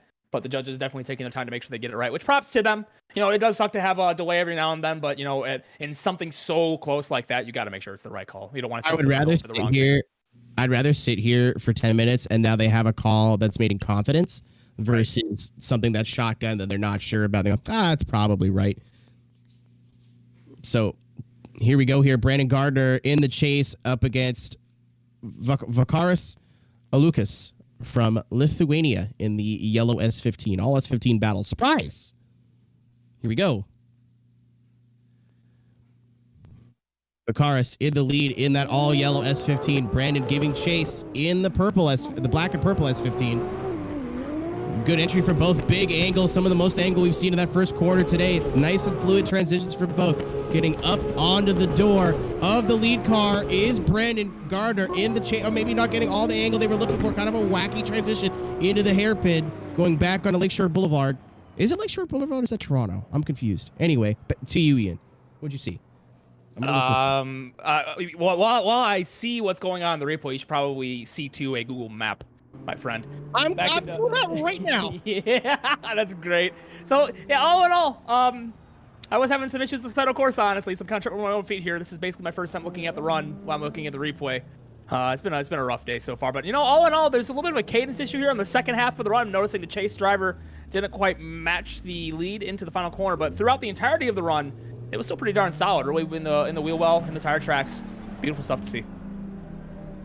As I have to see what the friggin' street's called, because it's like the third time I've said it. Shoreline Drive. Haha. I was thinking of Toronto. Okay. Macaris in the chase. Austin in the lead, a little bit wide. That is going to cause him to lift a little bit. Let's see if he can make the ground up in that banana yellow S15. Trying to get in close. It looks like he's playing it a little bit safe by diving in here, knowing he's sitting on a bit of an advantage. Good job from both. Brandon definitely doing whatever they can to be able to make up that deficit, but Vicar's driving real smart. Real smart in that chase position. Vicar's had to do what Vicar's had to do there. And you noticed on the exit of the first corner, saw a little bit of a straighten in the lead position and a little bit of foot brake to get that back end to continue to rotate. It was like a little weird, the back end just kind of slowed down real quick because of a brake drag to put the car back online. It was a good recovery, but when you're comparing lead for lead, you can count that away against fluidity, which is something judges are really looking for in close battles like these, to see if that chase driver has that smooth lead to chase and get in on the door of with full confidence. So yeah, other than that one little mistake there at the start of the run, I really can't fault anything that Brandon did in their lead. It's really solid, really stylish all day long. Really loving to see these S15s bringing it out here and throwing down again. We've been seeing a lot of angle. A lot of the S15 drivers are really putting on some very impressive stuff, and it's been fun to watch. Yeah, no doubt. That sounded fake, but waiting for okay. You know, I see it. Ladies and gentlemen, we're going one more time. No, I definitely see it. Again, like there were things that both drivers are doing well. Both things were not doing not so well. Some mistakes here and there. Some transition differences between lead and chase before. So yeah, I think there's enough offsetting mistakes there to say, hey, do it again. We didn't see enough, I would say aggression in chase for the judges to really say they were going for it there either. So we'll try it again. Let's see if they can put it down. Now that they discarded each other out, let's see what'll happen. This time Vicaris in the lead, Brandon and Chase switch it back around and do it once again in this S15 versus S15 battle. There goes Banana with big angle in that lead position. A little bit awkward bobble though, but beautifully held by Brandon in the chase to continue matching regardless of those bobbles and really pushing it on the door this time. Putting on the aggression, falling back a little bit and a little inside into the final outer zone as well, but then charges late into the final corner. Much better this time around. That is the aggression you want to see in that chase position to make the judges feel like, you're really giving it your all there. Yeah, Brandon still having a little bit of trouble with that outer zone, the last outer zone, Ian. Yeah. But definitely a lot more cleaned up. We didn't see a lack of angle like we did the first time. Maybe just not getting all of that outer zone, but he was definitely in there. He was definitely, tires were in the zone. So big improvement from Brandon. And not a whole lot to talk about for Vicaris. The good lead last time, good lead this time. Let's see if they can get a little bit closer this time in the chase. Absolutely. I think this time then, because of how aggressive Brandon was in chase, I think Vicaris needs to put it on the door as well, just in case. Brandon's got a really solid lead in the back pocket this time around. Let's try it once again. Brandon off the line in the lead position. Vicaris keeping it close on the run up into the corner. Flick, initiation, big angle for the lead position and crazy charge, but unfortunately that's not going to pay off as a little bit of a loss of proximity as that slight contact happens. Angle for the lead, but Brandon hits that back bumper into the outside wall in outer zone number 2. That's a big straight, but not a complete shutdown, but regardless, that is going to be a really tough deduction in what he was going for there. You got to respect it. That was almost 90 degrees in outer zone number 2 through the touch and go, but that contact was made. That was almost one of the sickest things we've seen at Long Beach today. Yeah, that big angle, Ian. I think the contact with the chase car is the only reason Brandon didn't fly off into the wall or something. That was going for broke. He did not want to leave anything in the judge's hands, but unfortunately, he's already disconnected. So unfortunately, yeah, that is going to be it. That is going to be Vicaris. Or yeah, something like that. Vicaris getting the win. You know, respected Brandon, I think he probably had that advantage, but he was going for it, but that is going to be in the hands of the yellow S15. You know, it's kind of funny how these brackets come together every once in a while. It doesn't always work out like this, but lo and behold, two drivers are left in this final lobby number 2. Only 2 drivers left. And sure enough, it's the 2 highest seeded drivers that were here in lobby number 2. Your 4th seeded Austin Zalewski is going to be leading versus Vicaris Alukas in that chase position, your 5th seeded driver. This will be fun. Here we go then.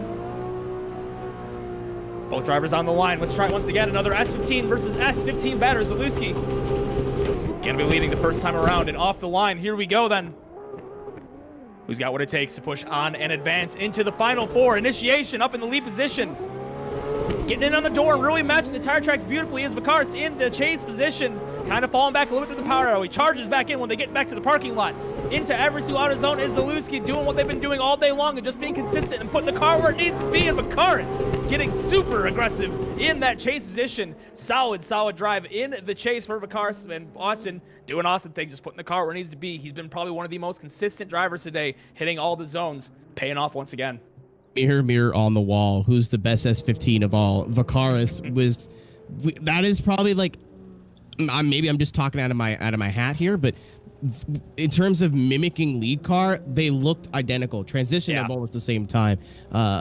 Same amount of angle, same line. Like it was very, very, very what you want to see from a chase car. Now that they're switching up, this is where Austin's been struggling today, and let's see if he can clean it up. Yeah, we'll see if they can then find a proper pace in their S15 in the chase that allows that back end to stay in touch, to keep it at angle and not surge too far forward. Seems to be the problem so far today. We'll see if they've corrected it going into this final battle. Tons of angle in the lead position for Vicaris, hitting their clip beautifully and getting all the way up to outer zone 1. Outer zone number 2, dragging the bumper across the wall into the door. This time is Austin in the chase, but pushing out a little bit wide, not quite in the tire tracks, not quite matching and almost making contact that could have actually been contact there into the final deceleration zone. Going back to the replay for sure, but very, very aggressive driving, lead and chase all in all, showing why these 2 are the highest seeded drivers in lobby number 2.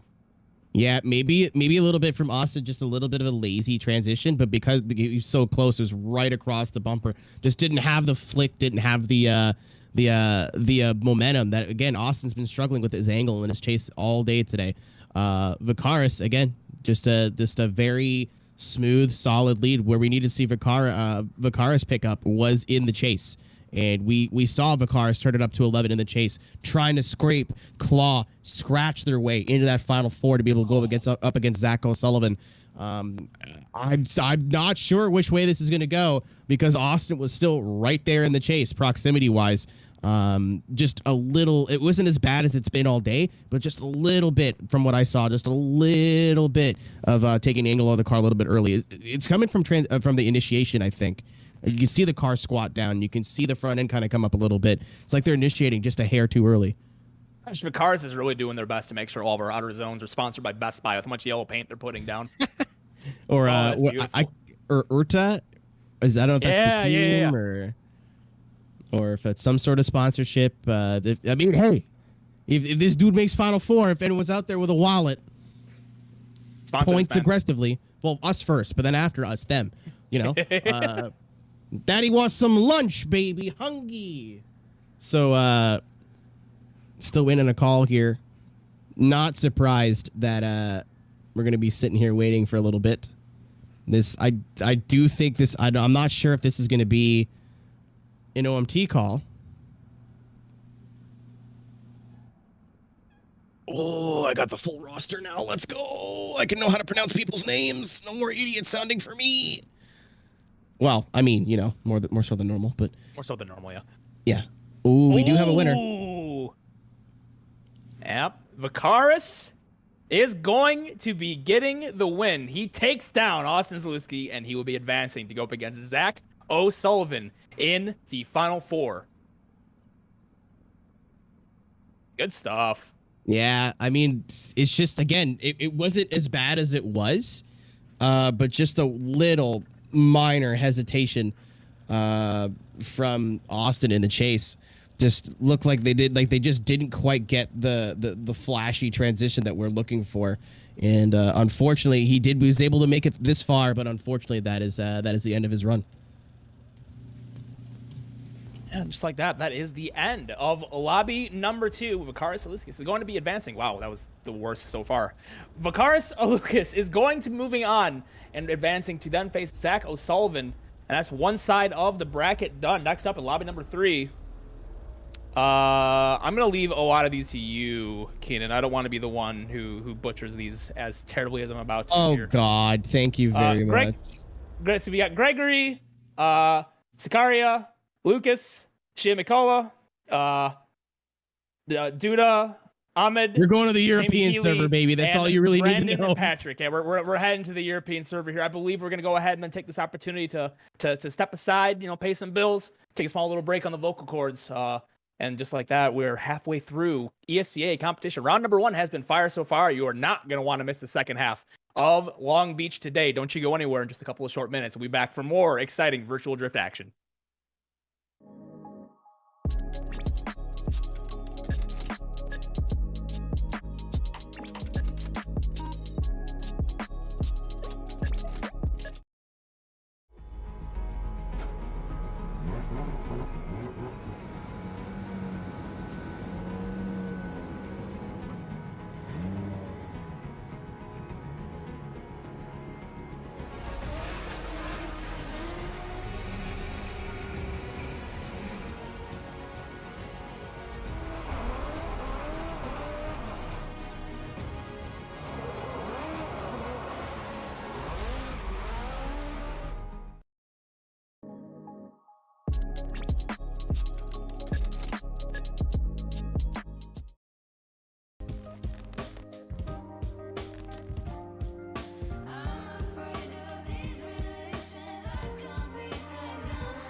And welcome back to the continuation of round number 1 here at the ESDA 2021 Esports Drift campaign. Thank you so much for being here. My name is Ian Plash. Keenan Kusin has been with me since the beginning of my crazy journey in this esports drifting scene, and he will continue to do so for many years to come. It's been a pleasure to be a part of this.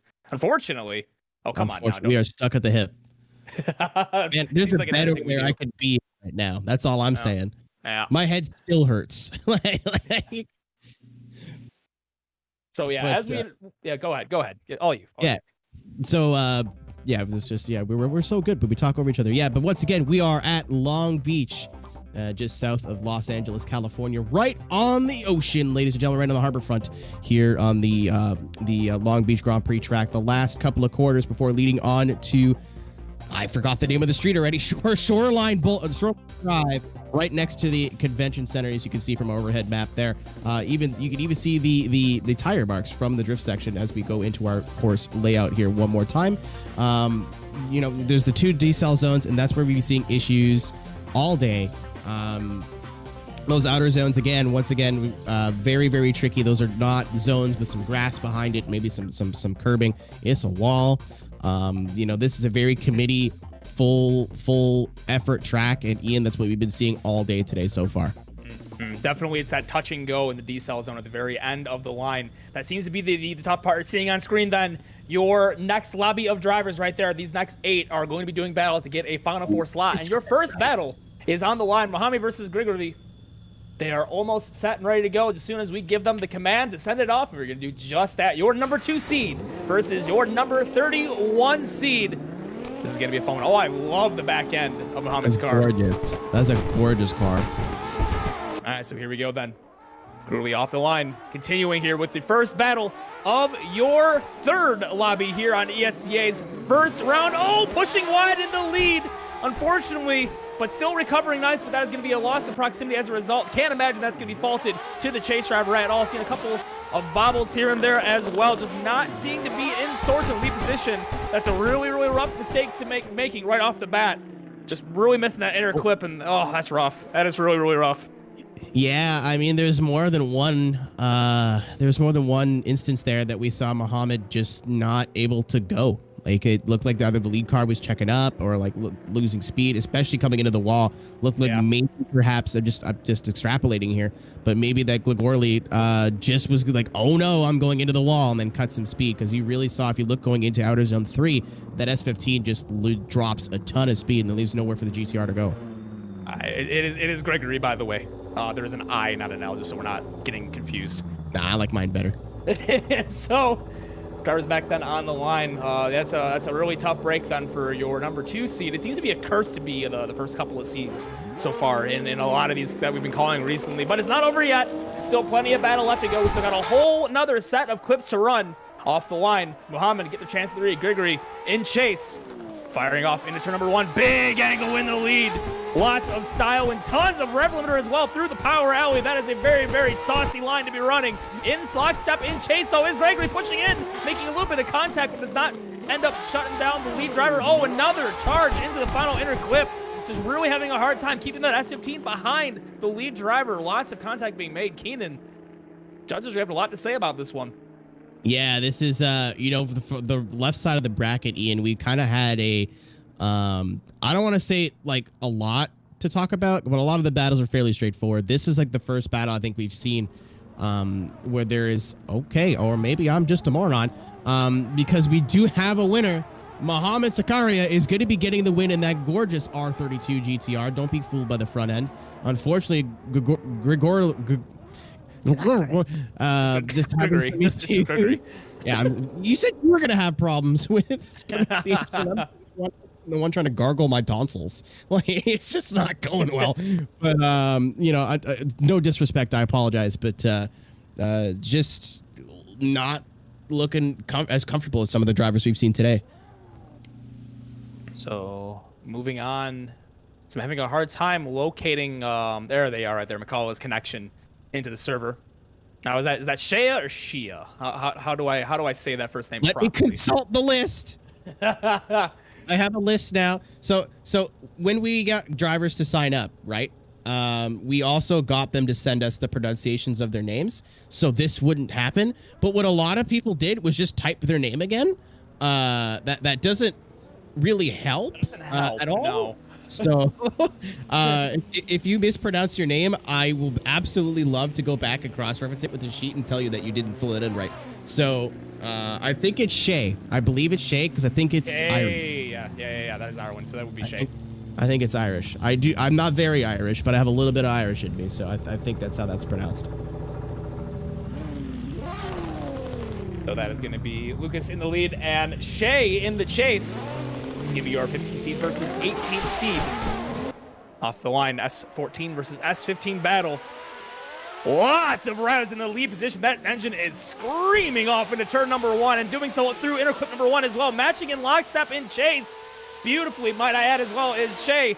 But falling back a little bit then and working through the judging wall. Seems like they just couldn't quite keep the car to speed as they start working really heavily into the decel zone and into the door of that lead driver. Jeez. Oh, release the throttle pedal, my guy in the lead. That engine is screaming. That is quite the noise out of the S15. Whoo, Lord. I almost did Cisco dirty again. It was very close. I remembered I hit please production, go and check that I didn't screw up your form. I closed it by accident, forgot that I made a new version. Aha! I hit the undo button fast enough. All right, my sorry for the language. I didn't realize what I did too late. But Shay coming off the zones a little bit early. Not really anything to like super write home about in terms of mistakes, but would like to see maybe just follow the lead car a little bit more. But you know, sacrificing it for all the good proximity, can't really complain with that. So we're going to see what happens this time around as Shay gets a chance to lead Lucas in that chase position. This time I get the S14 a little bit closer to my camera so I get even louder engine noises. Here we go. Turn number 1 way closer in proximity on that initiation in chase. Really pushing on the door and being very aggressive, but a beautiful, beautiful lead line so far being run by Shay. Oh my goodness, that S15 is putting on a clinic of how to be smooth, style, and angle filled through every single zone. Oh, contact being made, causing a shutdown in the lead position. Lucas, unfortunately, may have just shot themselves in the foot at the very last second with that contact. Oh, Ian, I don't know. I think they're gonna have to look at that again. I'm not sure if it was lag. I'm not sure if it was some sort of issue on their side. But from what I saw, I think that the S15 slowed down. I mean, call me out in the replay if you see something that I don't. But it looked like there was maybe a slight decel from the lead car. Either it's a lag decel or what have you. But Lucas, excellent job in the chase up to that point. Shay, very buttery smooth. Shay Butter, as some people are calling him in Twitch chat, in the lead position. But yeah, just a little bit of contact at the front end of that S15 caused the S14 in chase to straighten out. That is going to be your talking point for this battle. A tough one. I'm trying to see if perhaps the slowdown was caused by contact towards the back end of the car. They kind of made the back end snap really hard suddenly, and then making the front end decel as a result. Trying to pay attention this time around on this run through. It's a tough one. This is going to be another tough one here. Yep. Again, I would not be surprised if we see one of our judges back out to either take another look at it or maybe they saw it from an angle that we didn't see. I mean, there's a reason we're talking and they're judging. You know, they're he do be typing though. He do be typing though. Unless he's typing it out. I mean, I think regardless of what happened, I mean, shout out to the Escuco guys. We've seen that whole team come out. A lot of them qualified, and again, there's like 100. There's over 160 drivers registered with pro licenses that qualified. All right, we do have a call. Shay McCullough will be getting the win. Shay McCullough will be getting the win and moving on. The exact words from one of our judges, Wes Johnston. Due to the contact, Shay was on gas. Lucas was coming in too hot on the brakes and no throttle. So, Ian, I think you saw it right the first time. Yeah. Looking that way, looks like a little bit of bowling there in the final corner. But you know, again, it's just so tough going into that final corner. You have to do that decel zone. You want to be as aggressive as you can to keep the proximity tight in the slowest corner of the course. And unfortunately, it is one of the easiest corners to mess it up just a little bit, just overcompensate a little bit on that speed and misjudge and just slam right into the side of the door. We saw it happen once again. Yep. It's a little bit unfortunate, but hey, we got there. So Ahmed Al-Harabi is going to be one of your next drivers going up against, oh boy, Slavomir Duda in an E30. Again, may have been a last minute car change, so apologies for the issues in the graphics there. It is our first round of the season, so there's always going to be some growing pains here. So, but get to see that beautiful E30 wagon again. Get to see Ahmed in that almost Yokoi-like S13 in chase. Here we go. Salamir in the lead. Ahmed giving chase. Great entry from both. Ahmed, no fear in the proximity. As I say, that goes a little bit wide. He's going to open the gap a little bit. We're going to catch right back up for outer zone number 3. Right back on the door of that BMW wagon. Go a little bit shallow into the final outer zone. Going to use that to his advantage, though. Be able to... Ian, was he sacrificing maybe a little bit too much for proximity there? Because I see every time he came off the zones, it was all in the bid to get closer. Yeah, it seems like he would opt to come out of the outer zones, especially that last touch and go, just a little bit early to set his car to angle just a hair earlier than the lead driver so he can have that thing in the direction he wants it to be pointed. He can decel on his own accord. And, it's smart for line. It's smart for proximity. But unfortunately, if you're giving up so much of an outer zone, especially the touch and go right there as you see on the replay, it's just, it doesn't look too good in the judge's eye there. You want to make sure you're matching the tire tracks you best you can. And that's definitely not matching. All right, BMW in the chase. Slavomir Duda out of Poland. Shout out to all the Polish viewers in Twitch chat. Shout out to all the Twitch chat. You guys have been killing it today. Ahmed in the lead. Oh my God, on the wall with that 180 SX blue paint all over that wall, but not phased is Slavomir Duda. Big angle for up in the lead position from Ahmed, just holding on to that car as the E30 wagon trying to get onto the door of this Nissan. Really, really heads up driving from Slavomir to be able to follow that, but Ahmed trying to show what they're made of in the lead. Oi. Oi, oi, oi. I love seeing people being confident enough to throw 90s through the second touch and go. So, especially that entry as well. The big swing all the way out, using all of the track that they could, taking what we like to call a racing line into a corner to maximize your speed. Wow, that was really, really special to watch for that lead position. Really, really good job matching the tire tracks in chase. But according to the bracket, we already do have a winner there. That is going to be Duda getting the win. Moving on to the next round of competition.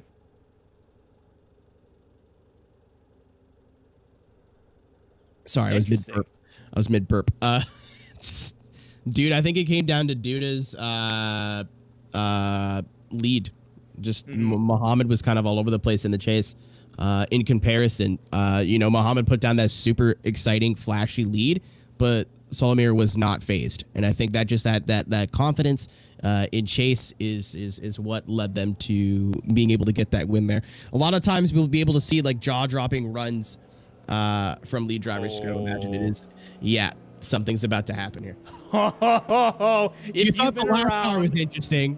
Now, if you've been around in Assetto Drift, you've been watching the competitive scene lately, the names Jamie Healy and Brandon Patrick should be no stranger to you. This is going to be a fun one. These two have gone tooth and nail in the past. I am sure they have been all over the place. Definitely seeing them in all sorts of competitions throughout Assetto Corsa. And of course, this Ferrari coming straight out of, what do they call it? Virtual Drift Masters or something along the lines of that? Yeah, something like that. I think it was Drift Masters Virtual Championship. Again, Brandon representing Team FFF, Federico Scarifo's esports driver, looking to improve a little bit from his performance there in the finals on the boat.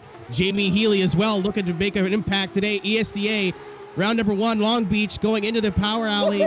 Very good job from both. Brandon is not leaving anything on the table. Right on the door of that S14, and Jamie Healy flashed right as he's right there. Not anything away from Jamie Healy. That was an excellent lead, but Brandon had him by the spaghetti, had him by the noodles. Sir, you are not going anywhere. What a chase. What a chase. The size.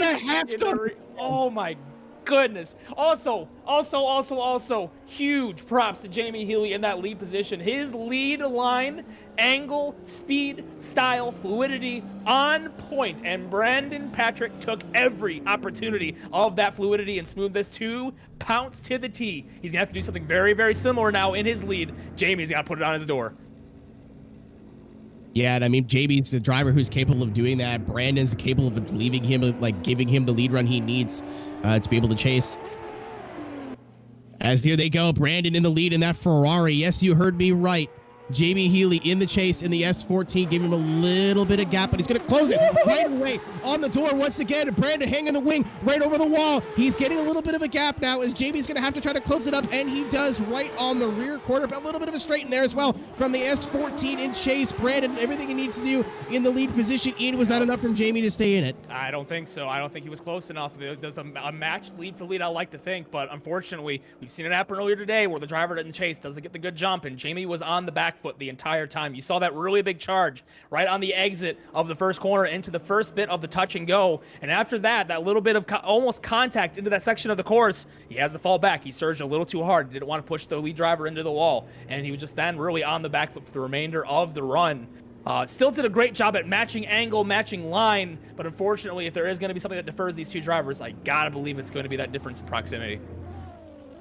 Yeah, it's just, again, just the confidence in the chase. You know, Jamie. Oh, or we're just both stupid. Oh, we're just both stupid. That is also possible. I'm not upset about this call either. No, neither am I. Mamma mia, we're going to one more time. You're going to get back in the car, so the track it again. We're going to one more time. All right, well, I had to get out of my system, dude. I was sitting on that for a while. You dare do that in the face of Francisco Scaramuzza. Dude, if Federico, if you're watching, I'm sorry. You could punch me in the face once, just one good time. But they are going again. That is going to be one more time. Yeah, one more time then call Jamie Healy back up in the lead position. Just needs to do. And the funny thing is, this first half of the run, I have no criticism. You just got to do it again. Do exactly what you did again the last time around. You put down the maximized lead and the maximum chase you could possibly do. Oh, Brandon's getting really aggressive in chase. That could have been disastrous, but it's going to pay off. Really solid proximity getting in the door. Once again, up in that lead position. Oh my goodness, Jamie Healy, straightens out, unfortunately. Not able to keep that. Oh, he's going to try throwing it backwards for fun, for show at the end of it all. But just unfortunate understeer right into the judge's wall. You do not want to see such a high caliber battle come down to something like that. Yeah, you know, I don't know if you heard me chuckle there in the background, but I'm like, oh man, Brandon's really closing. And then I looked at Lico, I'm like, oh, he's really slowing down. And, you know, unfortunately, we've seen that wall claim many lives, both both here in ESDA and in real life. Literally today.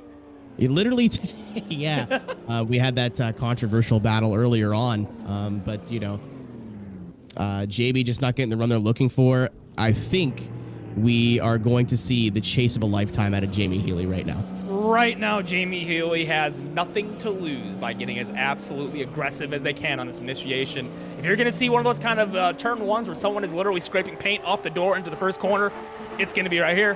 It's going to be right now. Here we come then off the line. Jamie being way more aggressive on it this time around. Staying with the Ferrari in lead position. Brandon Patrick throws it in. Lots of angle. Jamie pushing it in on the door. Maybe a little bit of a loss on tire proximity. Pushing it on the wall. Contact being made. And yeah, called it right from the get-go. Just not able to stay in the tire track. Started running a little bit wide. And that's all she wrote for Jamie Healy, as Brandon Patrick's going to go ahead and finish out their lead run in style and end it out. But my goodness gracious, please give a round of applause for Jamie Healy and Brandon Patrick for throwing down. And this is just top 32, mind you. What a run. Unfortunately, Jamie, we love you. That's a fresh bowl of soup right there. That's a fresh soup, chicken noodle. You know, it's not spaghetti. It is unfortunately soup. There is more broth than noodle. There might be some vegetables mixed in there, but at the end of the day, soup do be soup. Oh man, I mean, I know how to talk, but I do know a lot about soup. Hats out here. I hear those honks. They're both of them having a great time. Jamie Healy and Brandon Patrick showing the camaraderie and saying, hey, great run, honking at each other back and forth there as they go to park their cars. That is going to be the last top 32 battle. We're moving on to top 16, Keenan.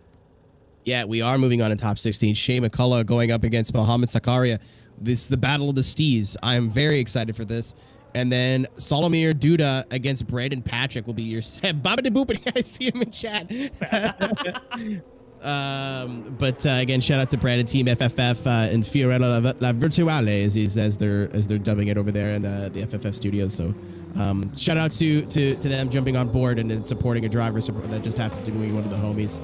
I'm hoping to see some more FD team support moving on. But here we are here now. Mohamed Zakaria in one of the sickest R32s I've ever seen. I don't know if you guys see the back end of this car or if we can get a shot of it. It's absolutely beautiful. And Shea McCullough in the Escuco Drift E. Oh. 15. I almost said E46. That was something. That was a bit wacky of an entry, but both drivers doing their best to make it up. Muhammad getting a little bit too aggressive in chase, going to lose some time, and then gain it right back up. Big angle from the chase. Just hangs on to it, moving into the hairpin. Wow, something. That was a run. There was things that happened there. Quite a lot to talk about, actually.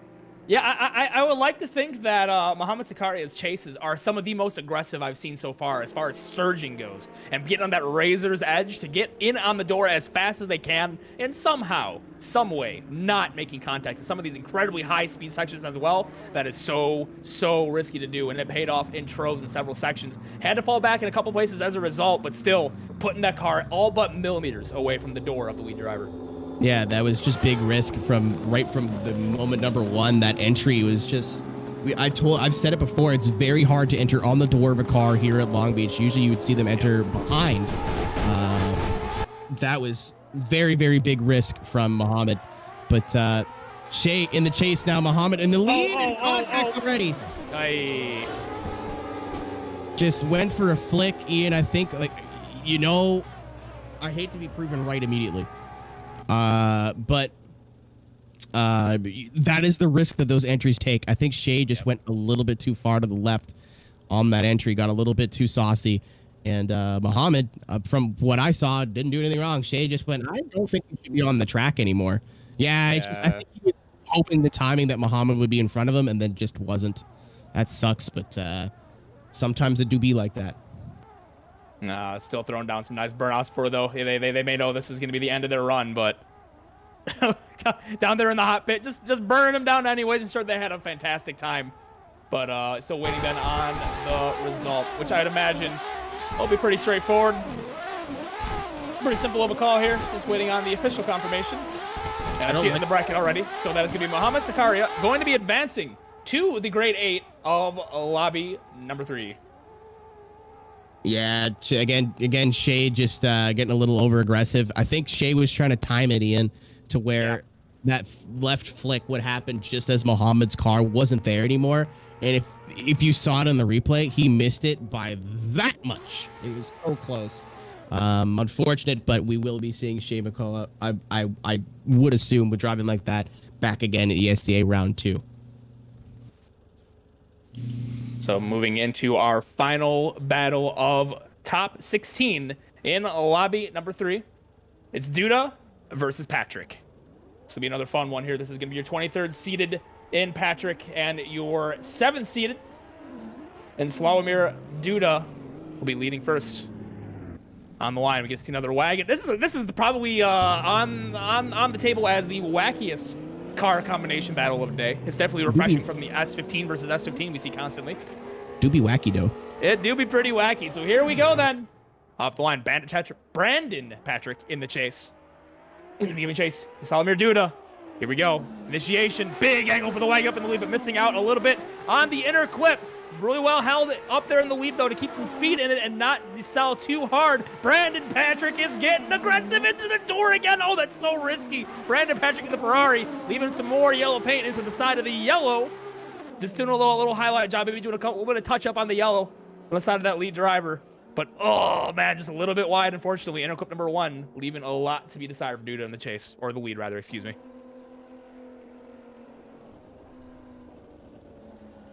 Big size difference between both these cars. Brandon doing a great job to swing this massive Ferrari Fiorella. She got that booty dough. She do. Yeah, she hate to see her go, but love to watch her leave. You know what I'm saying? But great job from him to be able to keep that clean. I think just needs a solid lead here. But if he puts down a solid lead, Solomir's going to have a solid chase to chase. Chase. Cheers. Not quite yet. We'll get there No, in a bit. please, Here we God, go. no. Brandon Patrick in the lead. Oh, there's a big gap being shown here. Lots of daylight between the cars. Gonna have to close in a big time. And almost pushes it into the wall. That was another hair's breadth away from absolute murder of the outside concrete in the chase position. Duda gonna have to do something here at the end of it. Pushes in at the very last clip, but I think that might be just a little bit too late here on that side of the battle. Again, if you feel like you got jumped, you feel like you didn't get the best start, please if you're listening and you're driving, take that restart. We don't like to see battles come out like this.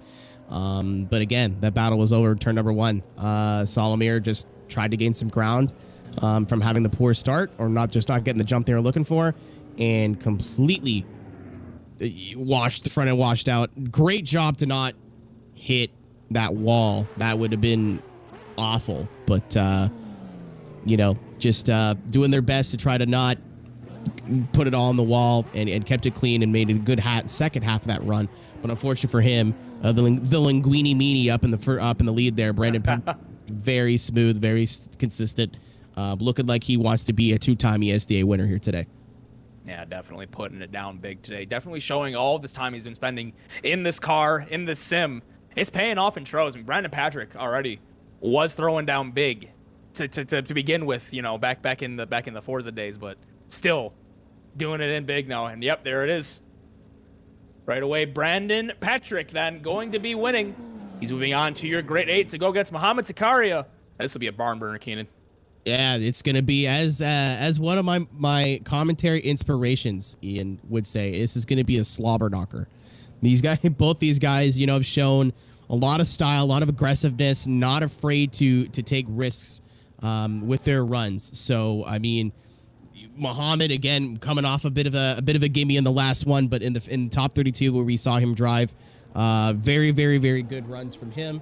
Brandon, again, we just saw finish driving, very smooth, very consistent, almost robotic, which is great to see from Brandon. Tons of improvement from him. It's going to be a task for Mohamed, but it's definitely not impossible. So again, this is going to be the battle that determines which one of these two drivers will be going on to that Final Four, our final lobby of the day. Is it going to be Mohamed Zakaria? Is it going to be Brandon Patrick? We are but moments away from finding out as both drivers off the line. 2 yellow machines firing it off fast into corner number 1. Big flick for Brandon up in the lead position. Falling out a little bit in chase, unfortunately, and straightening to close it back in, but does not shut it down. Beautifully held in the chase for Mohamed. Brandon still throwing down some great angle in the Ferrari in the lead position, and does it again into the final corner. It's rivaling the R35 we saw earlier today. I think that is the only other driver I see who is consistently putting down this much angle. Keenan, this is fun. This is fun, Ian. Like as we said before, not to talk about how miserable we both are. Ian hasn't slept. I woke up with a hangover, and I feel fine. I'm riding this adrenaline. I'm not even driving, but major mistake for Mohamed in the chase there, just trying to keep it off the wall. Again, great job to keep it off that wall and not make contact, but definitely something the judges are going to be looking at. Brandon, again, just it's almost redundant at this point to say how consistent he is in the lead. Yeah, he's just figured this track and car out. So, I mean, watch out for him in the chase, but we've seen Mohamed do some crazy things in the lead as well. I believe now Mohamed, knowing he might be riding a little bit of a deficit going into the second half of this battle, needs to do something big. He's probably going to want to try to do something large up in the lead. Brandon's got to be careful not to be caught out by it. We've also seen Brandon get pretty darn aggressive in that chase position all day long as well.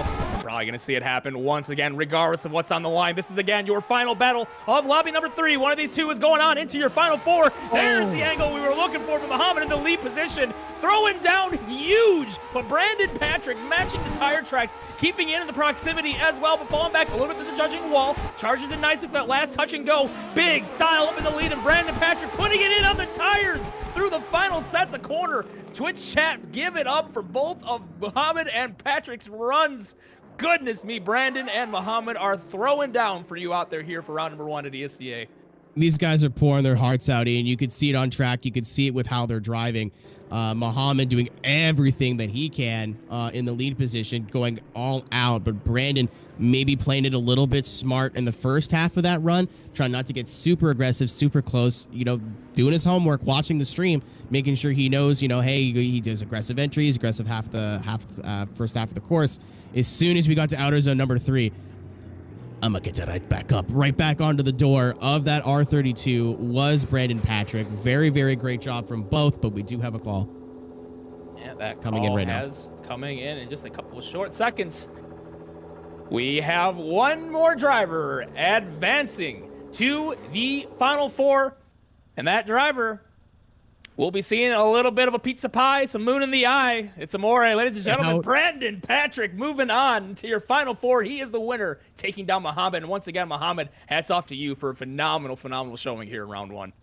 Yeah, I think Muhammad can leave with his head held high here, Ian. There's nothing really for him to be disappointed about. Brandon's just on one today. That's how he drives, though. We've been watching Brandon, also known as Ueno, for a long time. Either he's out 32 or he is out for blood. And that is now, I believe, 2 ESDA regulars who are going to be in your final four. We are just about to find out who that final or that last member will be, but we're going to take a quick short break here as we are loading in these other drivers. But we have some people to thank for being able to keep the lights on over here at ESDA. Thank you very much to Next Level Racing. If you're looking for some cockpit solutions for your sim rig, please check out nextlevelracing.com, as well as Big Duck Club, jumping on board, helping us very in a big way this year with ESDA. If you're looking for some BMW parts or some Nissan parts as well, making your car look cool, stand out, and made to a high quality, that is Big Duck Club. Go check them out. And as well, Vosan being the official supporter for hosting all of our tracks as well. So if you're looking to download any of the tracks you've seen so far in ESDA competition, that's Yas Marina, Long Beach, and going forward, anything that we have posted will be available over at Vosan. That's vosan.co. Speaking of which, next round will be June 3rd through 5th. But again, big shout out to one of our new supporters that jumped on board, Nexen Tire. Very, very excited to have them on board with ESDA. Cool to see them supporting virtual drifting, or sim drifting, as we'll put it. Thank you very much, Nexen Tire. If you're looking for some new boots, some new shoes for your vehicle, check out Nexen Tire. Again, ladies and gentlemen, we'll be back in just a moment. We are just getting these drivers loaded in for our final group of our top 32. Once we are finished this group, we will be deep, knee deep, elbow deep into the final four. Don't go anywhere. Stay tuned.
and welcome back to now our fourth and final lobby of the top 32 portion of tonight's action before we go on to our final four. But to get to that final four, well, we got a couple more battles here left to go. You got Mustafa Amine, you have Connor Christensen, you have Charlie Evans, Logan Daniels, Stephen Hatcher, William Holloway, Vadim Abramov, and Brett Wolford. Again, please, if anybody can hear us from that side of the pond and you want your names properly announced, we would appreciate some help here. Send us your pronunciations, if you will. And some of the forms are right, some of the forms are not right. Yeah. But here we go then. This is, again, not many battles left until we get down to the nitty-gritty, Kanan. Yeah, this is our last group. These are the last top 32 battles you're going to see of the day. Really wacky start from Connor Christensen in the S14.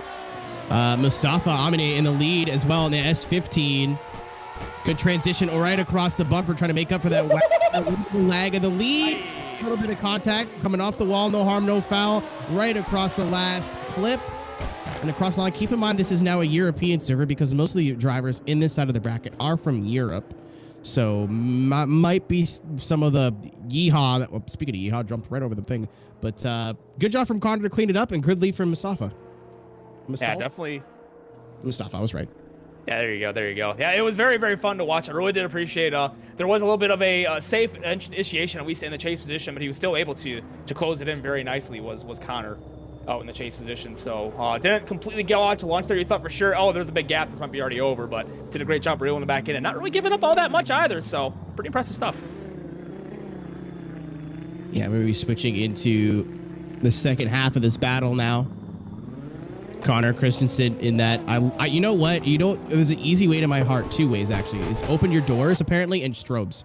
So Connor in the lead with the S14. Mustafa burning those rear tires leading into the first clip. A little bit of a straighten though, as we're going to transition right across the rear bumper of Connor Christensen is Mustafa Amine, getting as close as he can.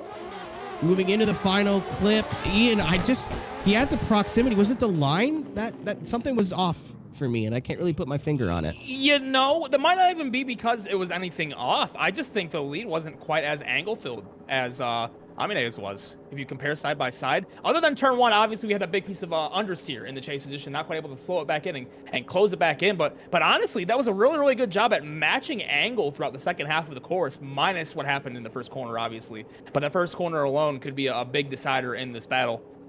So we already have a judging decision potentially coming in just a couple of short seconds. Saw some typing. And that is then going to be Connor Christensen advancing to the next round of competition. That is also a massive, massive upset. That is your third seed getting taken down by a 30 seed.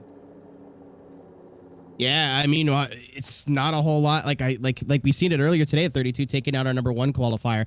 I mean, doesn't mean much. Number one took up the number one, to be honest. Sorry to fire shots on me, but when the field is this tight, and again, we have 160 plus entrants that try to qualify for every round. At this point, qualifying doesn't mean much. It never has at this level, but taking the upset, proving that point once again, and moving on into the top 16.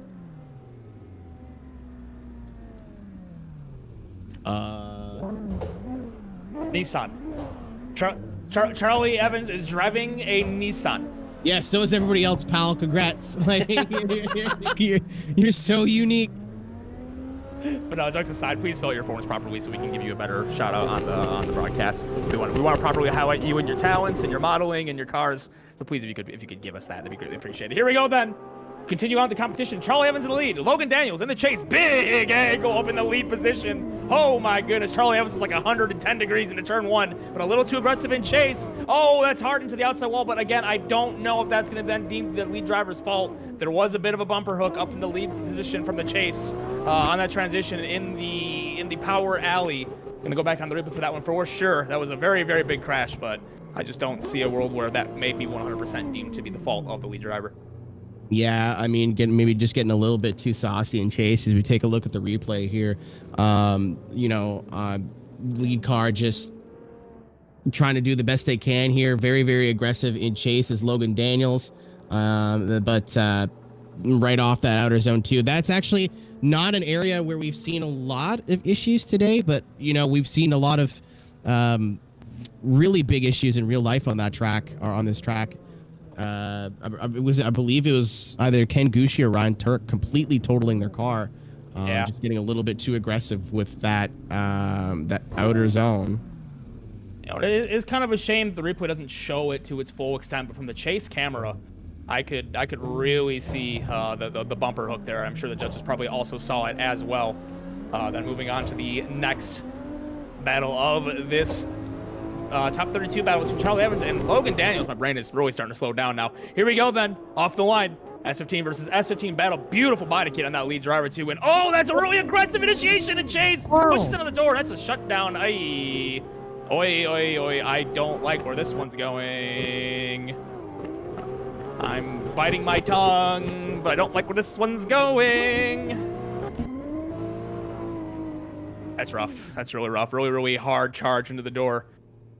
Yeah, I mean, he had to go for it, man. He had to go for it. When you're sitting on that sort of deficit, you don't really have a choice. Like, you have to give everything you have, and just unfortunately, it was maybe a little bit too much. Oh, they are going to take a look. The judges are jumping out of the lobby and going to take a look. So we might be sitting on a little bit of a wait here. Probably just going back on what happened there with the first run, I would imagine, and this one maybe as well. Just trying to see what exactly were the inputs of the lead driver after the contact. Oof, man, that's... You know, either way, I'm pretty sure that contact, he got pushed so violently going into that corner that probably just setting up the car to go flying into that wall regardless. I wouldn't call it... Yeah, nah, he was just getting sent there. I don't think he could have ever slowed that thing down to begin with. He just kind of threw it in there. It was done. Yeah, well, I mean, I saw contact from the chase car on my screen. So oh, yeah, I don't that's know what I'm if that talking was... about. Yeah. All right. I was like, are we both looking at the same thing here? Because you're like, I don't know about this. I'm like, I mean, I don't know how we're gonna pay for the funeral, but I mean, that man's a dead man.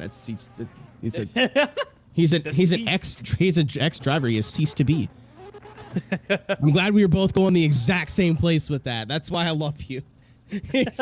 Same brain. We share the same nugget of information there. Same brain.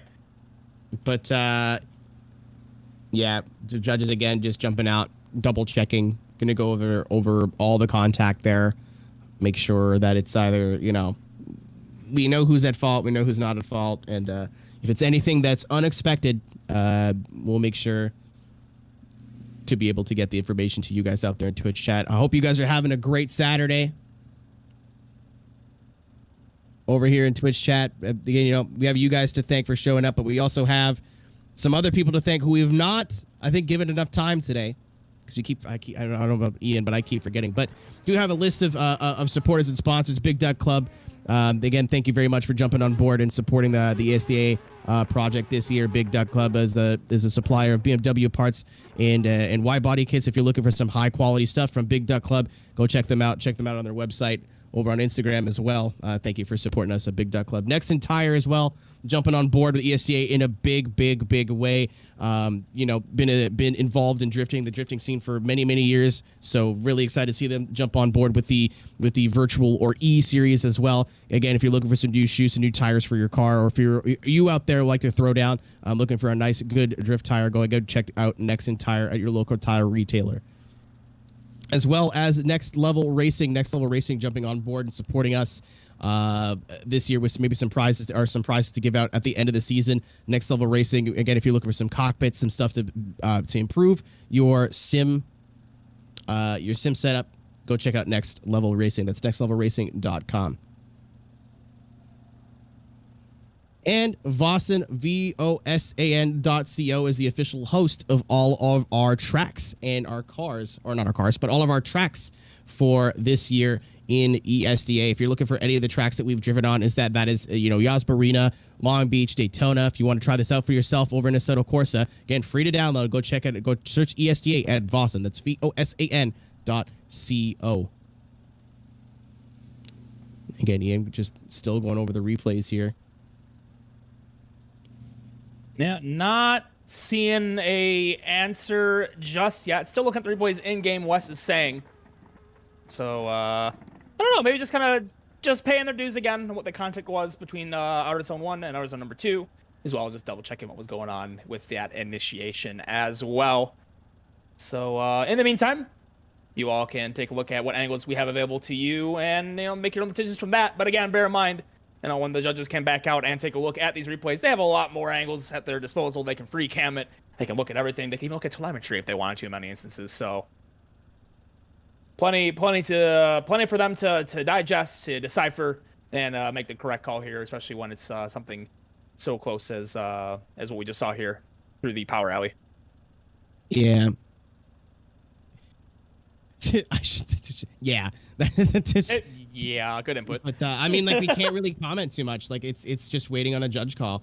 I really think it's fairly clear, but I think the judge is just doing due diligence and going in and checking it out and making sure that that there's nothing that can be argued or talked about. It's just going to be a very definitive call, and it's fortunate for us in Assetto Corsa to have these tools where we can check throttle inputs, steering inputs, pedal position, speed in real time. So it's not just trying to, right.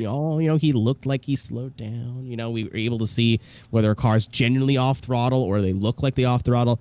If anything, it's actually something that I would think maybe they should implement in more serious in real life, just throttle positions, brake positions, just to be like, hey, to kind of cut out the middleman and be able to make some more I don't want to say better calls, but more confident calls. Right. I'm kind of thinking back then to a call that was made with, I believe it was 2019 Formula Drift Texas in the final, going into inner clip number, let's see, they were running an inner that year still, right? Or they down to an outer 19. So it was an inner for turn number 1, right? Then there's the power alley, and there's that inner clip before the tire barrier wall. You remember that one instance where there looked like there was a really awkward checkup for Dean and Chase chasing down Chelsea, and Chelsea gave that big shotgun rip of the clutch on the inner clip number 2 there, and that caused Dean to really fall off. That wasn't seen. That wasn't something that the judges picked up on right then and there. They deemed it was actually the fault of Dean, and Chelsea got the win then. When in reality, I love Chelsea. But, unfortunately, Quack. That's another instance where if they had telemetry, they could have looked at it. And if you can go ahead and drop the chuck then, by the way. Speaking of which, it's a spoiler, by the way. You can hear that quacking noise. Quack. You hear that, ladies and gentlemen. That it's not for one of our supporters, Big Duck Club. It could be. It is time to... We're going to go! I'll have it open for you. Hello? Oh, yeah. I'm not screaming, dude. I'm hungover. Leave me alone. Ladies and gentlemen, it's time to cue the chuck. It's our trivia question here on Podium Esports, a game where if you have the knowledge in the back pocket or you're the fastest to type it into Google to get your answer and you put it in the chat, you win the virtual cookie. Ladies and gentlemen, and today's question goes as follows. But we have a decision, by the way. I'll get back to that in a second. I mean, you guys are going to see it, what the decision was in about a second. Keitsu Shichiya is best known of his portrayal of Blank in the Fast and Furious Tokyo Drift. Do you have a name? Is there a name? It's Han. Alexander J, Alexander Yagard, one of our ESDA pros, getting it with the quickness. One of the fishermen. I think he has one line in that whole movie. That is such an obscure reference. Cisco, but shout out to Alexander J. You win. You know what? Usually it's a cookie. We'll give you a nice hot piping bowl of minestrone soup or Italian wedding. It's your choice. So should we give an update then on this? It's an interesting one. This is a doozy. This battle is going one more time. Now, I would imagine that is then because they have determined that the contact in run number 1 was not the lead's fault. Or excuse me, it's the other way around, right? Where it's the lead's fault for wrecking in the lead from the contact between outer zone 1 and outer zone number 2, right? And then in run number 2, the lead driver runs into the back. Well, the other way around, excuse me, the chase driver runs into the back of the lead. It's a really convoluted, weird thing. I'm thinking about how to make this make sense, but essentially, there are offsetting faults. We actually have one of our lead judges, Harold McKinney, and runner of ESA, to please explain to us what's going on here. OMT, what's your reasoning? Yes, OMT, the reason why first run, Logan did not give Charlie enough room to transition, which caused Charlie to have that weird flick and hitting the wall. follow run, Charlie just didn't give him enough room to get back on throttle, and which caused that contact right there. So it was just pretty much we just zeroed both runs out for one more time. Okay. Right, thank you. No problem. Ty, and hopefully we won't have to hear from you again. No offense. There you go. Oh, you didn't give a chance to respond. Oh man! All right, we just lost our jobs. Yeah, he's docking my payphone. It's over. Here we go. We're gonna try this once again though. Let's see if we can get it right this time. Okay, Logan Daniels in the chase, getting a hell of a jump. He's gonna have to let Charlie get back ahead of him. You are allowed to jump the light as a chase car. Right on the door, Charlie Evans looking pretty clear. Oh, a little bit of a straighten there from Logan in the chase position, moving into outer zone number 2, moving out to outer zone number 3 now. Right on the rear quarter panel of Charlie Evans is Logan Daniels. Big flick from Charlie. Logan has no answer. That was unexpected. Big angle across the hairpin where you can get away with it. Great job. Good heads up driving from Logan as well. I don't know how you behind the wheel can be ready for that when us and the Eagle Eye production trailer, production booth, we can't be ready for it here either. How on earth did he just do that? That was 110 degrees going into the final corner. That's so good. And the way he sets up that line as well, Charlie Evans did, to hit that inside clip and continue the speed and keep that foot down to be one smooth, consistent line at that angle. Gorgeous. 10 out of 10 stuff. That's something I actually don't think we've seen so far yet today. No, it's really risky to pull big high angle there, because if you shut down or lose speed or slow down or whatever, that's your fault. You know what I mean? Like, so why take the risk? But I respect it for Charlie getting that last little exclamation point on his run. But big gap between him with Logan and Charlie right now. Gonna have to grab a lot of that inner clip, going none of that first outer zone. Logan looking really good in the lead, but that gap has been closed between Charlie and Logan. Charlie gonna have to dive in on the door here. Not quite. Thinks better of it. Punches that inner clip and it's straightened.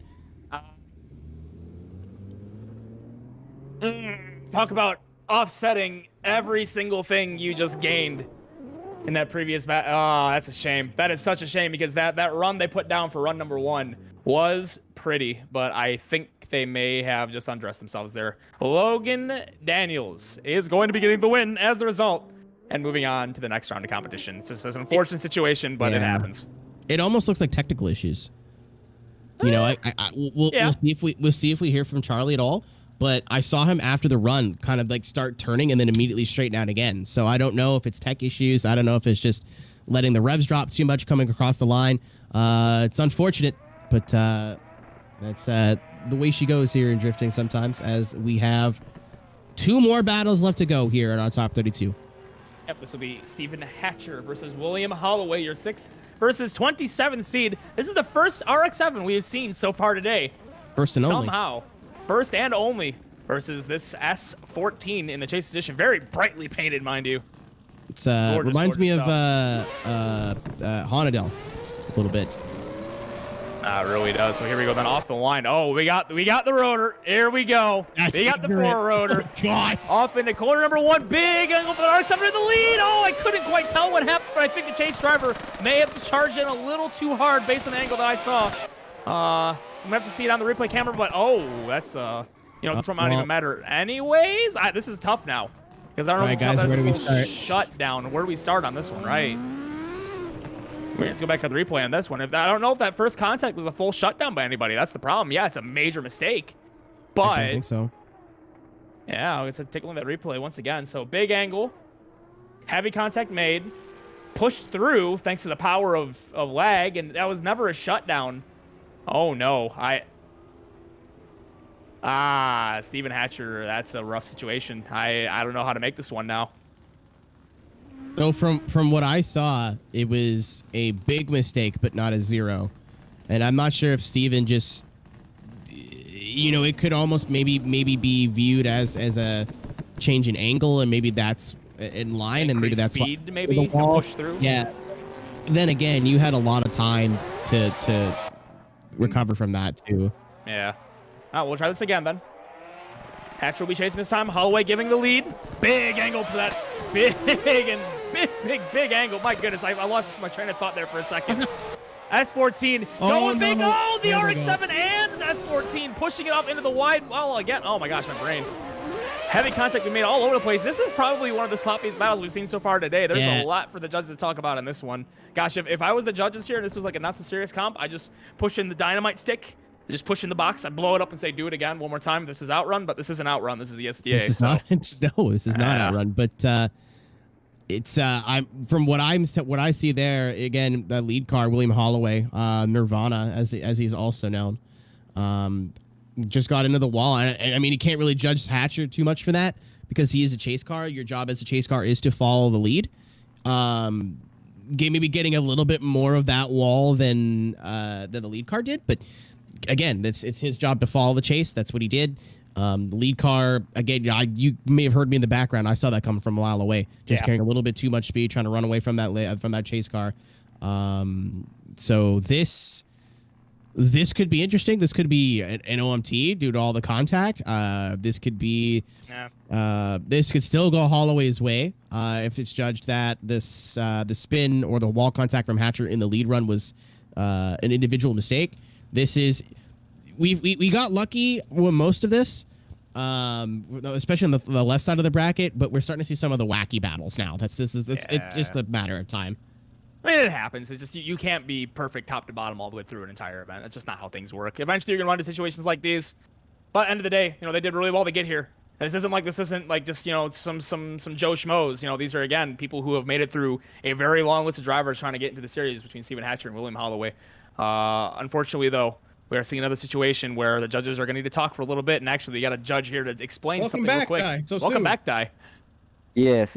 So we awarded to a Steven Hatcher win. First run, William hit him twice actually. Coming in first was a slight hit, then just another hit just straight plowed into him, and somehow miraculously put him back on the line. But we ended up shutting the run down after those two contacts. So Williams already sitting on the 0, and just following run, coming on the wall right there, the judges' wall, both did hit, but since Steven didn't zero that follow run, we deemed it a win to Steven Hatcher. Okay, thank you, Ty. It makes sense. Yeah, I just wasn't sure if that was a shutdown there in the first corner. Yeah, we shut it down after that. Yeah, we shut it down. Yeah, all right. Thank you very much. Yeah, I can definitely see. Yeah. Sorry, continue. No, I can see that being a shutdown due to the fact that that blag in push, that second hit, just so unrealistically shot the RX-7 forward out of a cannon. You know what I mean? It just at that point it's just getting really funky. And when you suddenly go from what speed you're running to 20 miles an hour faster, yeah, that's I don't know. I can see that being a shutdown. Yep, you're good. Still working through the next portion of the bracket. Then this is gonna be your last top 30 battle of the day. This is Vadim versus Brett Wolford. Do you want to know who Brett is? With his other name in another old time? Is that Wanted? That is Wanted. I saw the Mustang. I saw the colors. I figured. Yeah, man. I heard Wanted. Not to take anything from Vadim Abrahov, but I mean, I now have a very clear bias. But Vadim in the Lukoil S15, that car looking gorgeous. Brett making his, I believe, his Assetto Corsa ESDA debut because he was able to get his pro license through petitioning, through his Forza prowess. But he's been on IC for quite a while, so we'll be able to see how he shows up here against Vadim Abrahov in the lead in the S15. That could have been risky, but good job from both drivers to be able to get that entry nice and clean. Moving into the second half of the course here, Vadim kind of pulling away a little bit, but Brett is trying to close the gap, but he's just kind of gripping up into weird places right now, Ian. I'm not quite sure what's going on with Brett right now, but Vadim taking full advantage and putting down a great lead run. That was such a risky initiation there. I thought for sure that was going to be a center punch situation where the bumper just shoves the S15 out into the wall, into oblivion, right? But it just seemed to me maybe Brett was just checking up in a couple of places of the run where he expected the car maybe not to decel as much as it would when he got off the throttle, but the car just gripped up and slowed down way faster than he was anticipating. And that's where we kind of saw he had the right idea going into the parking lot section, but he slows it down to make a small adjustment, and that was just a little too much. And unfortunately, that decel caused another big gap to be opened, and you got to believe Vadim's got a pretty big advantage here going into the second half. Yeah, quite a lot of lag there as well. I don't know if that was showing up on your side, but Vadim was trying to enter the danger zone from what I saw. So Brett as well. Again, just kind of like just gripping up, maybe giving a little bit of room to Vadim because of that lag. So we'll have to see what happens here in the second run. Brett Walford in the lead. Vadim Aberhov giving very big angle from Brett in that Mustang. Vadim having to sacrifice quite a bit, able to catch right back up, but on the door. Brett is in the wall. Man, I know that's where the crowd is. The joke was coming, but I know that's where the crowd is. Unfortunately, there is a concrete wall in the way. That is so unfortunate because it was looking so good for Brett up until it wasn't at all. Mustang crowds as jokes is just like a low-hanging fruit of every single broadcast. I wasn't going to go for it, but then he hit the wall. I'm not upset. I'm not upset either. Don't get me wrong. That's just it's executed well, and I appreciate that. Regardless, yeah, that is going to be Vadim getting the win. Vadim Aberhov going on to top 16 to go against Steven Hatcher.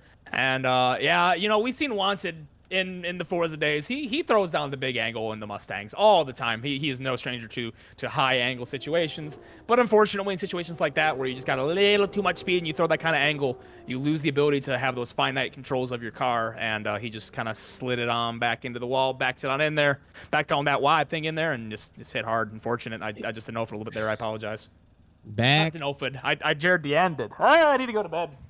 Back and to the left. Oh, no, we don't do no. Left. Moving on to top 16 competition. Connor Christensen versus Logan Daniels. Christensen being your 30th seed and Logan Daniels being the 19th seed. So Logan will be leading first. Again, only 2 battles left here in top 16. One more grade 8, and then we go on to our final lobby. Yep. Again, we already have 3 finalists.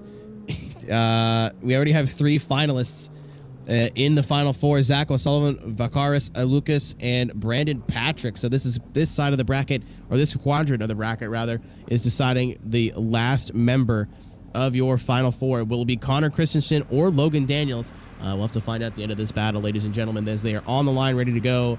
Connor giving a little bit of a gap to Logan. I see what he's doing there. Again, a little bit of a Texas start. Logan in the lead. Connor in the chase. Playing it. Oh, Connor, where are we going, man? Big angle in that chase position. Logan, no slouch either, but it's going to cause Connor to have to take a little bit of a slow transition. He closed way too late on that lead car of Logan Daniels. Logan, unfortunately for Connor, having a great lead run right now. Connor with the steez coming out of the gate, Ian, but just a little bit too aggressive in the wrong place. And to say Logan Daniels' lead was anything but phenomenal even would be underselling it. Holy cow, that was so much angle up there in the lead position. You're going to watch the entirety of this run, just maximizing angle everywhere he goes, every single clip, every single transition in between as well. So stylish, smooth. I really can't say I put a fault on any portion of that lead run. Really, the ball was in Connor Christensen's court to make advantage of that and get in there. But yeah, we saw a lot of inconsistency, a little too much angle on that initiation going into turn 1. Already on the back foot right away. You know, a place like this, a lot of momentum involved here at the streets of Long Beach. You got to be on the right line the entirety of the run, or otherwise it's hurting you for the rest of it. And ladies and gentlemen, if you're enjoying all your drift action today, click that follow button, support Podium Esports. We will be back June 3rd. Ladies and gentlemen, June 3rd through 5th for ESDA round number 2. But right now, we still have round number 1 to get through. Logan Daniels in the chase. Connor Christensen in the lead. One of those drivers that made their way through the driver's search. Really close is Logan onto the rear quarter of Connor, giving him all the room in the world to be able to get that transition. Looking really, really, really good right now is Connor in the lead, transitioning into the final clip. Maybe grabbing a little bit too much of it, but right there with him is Logan Daniels. Very clean from Connor, but Logan right there with him. Very, very clean for the lead position, but I just think Logan Daniels is on one right now. Really, really solid leads. That chase as well. Phenomenal match and phenomenal job with the proximity as well. Getting aggressive where he needed to. Not getting over aggressive and being able to slowly creep in for the proximity in the high speed sections. It's a very, very tempered driver. Lots of temperament, lots of determination as well to make sure that they can see their way through to the next round of competition. I believe they might have a pretty big advantage going into this. Yeah, we're going to have to wait for a judging call here just to wrap it up. Not to take anything away from Connor Christensen either. You know, like I said, worked his way in through the driver's search. Was able to qualify as an ESDA Pro, one of those 16 drivers that made it through at Yas Marina. Find that track over at vosan.co. That's vosan.co. As still waiting on a call here. Again, the only really mistake I can see. Oh no, actually, we're getting some action. And your winner, moving on into the grade 8. OMT, when I'm committing. Whenever you're ready, Wesley. No, it's not. Let's not bring on the die pecking on the keyboard. Let's actually type some fluid sentences. Come on, Wes. Maybe Di told him to do it. Maybe it's like, hey, if you type too fast, you're just gonna get spooked. Yeah, there it is. Logan Daniels is going to be the winner, taking down Connor Christensen and advancing then to the grade 8 of lobby number 4. So your next and final top 16 battle will be Vadim Abrahov against Steven Hatcher. What? He's Vadim the Russian Dream. Leave him alone. Oh, that's going to stick. Oh, that is officially stuck. We've got one now. Yeah, listen, there's a reason they put me up in the booth, ladies and gentlemen, and it's that. If only you could hear a producer in the background right now. Yeah, Cisco's not happy. He doesn't like the joke. But, so here we go. Both drivers on the line. This is going to be, I believe, Steven Hatcher will be leading first, yes, and Vadim Abrahov will be in chase. Here we go, off the line, big revs of that lead driver all over the place. That thing is going to the moon on those revs. God. Oh, this is a very impressive chase initiation. Makes it pay off. Vadim getting in on the door, pushing in. The RX-7 in the lead position, banging off the limiter, running it down every single zone with so much angle. I've never seen that front tire on anything other than maximum lock. But Vadim answered in kind in the good checks of that course. That was a fun one, goodness me. That entry, I was getting flashbacks to the other run. I was like, no, not again. He's just small. Leave him alone. But Vadim, I think, did what Shay earlier was trying to do. Just getting the timing right with that entry. I was sure he was driving into the door of him. That was so close.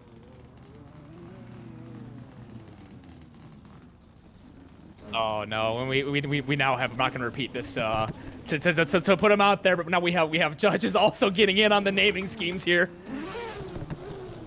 Yeah, Wes is using VDS rules of conduct, not. So here we go. Then continuing on, second half of this battle, Vadim in the leads. Hatcher in chase. That RX-7 is all over the side of the S15 and shoving it through the corner. He knows nothing but violence, Steven Hatcher. Dorime. Dorime.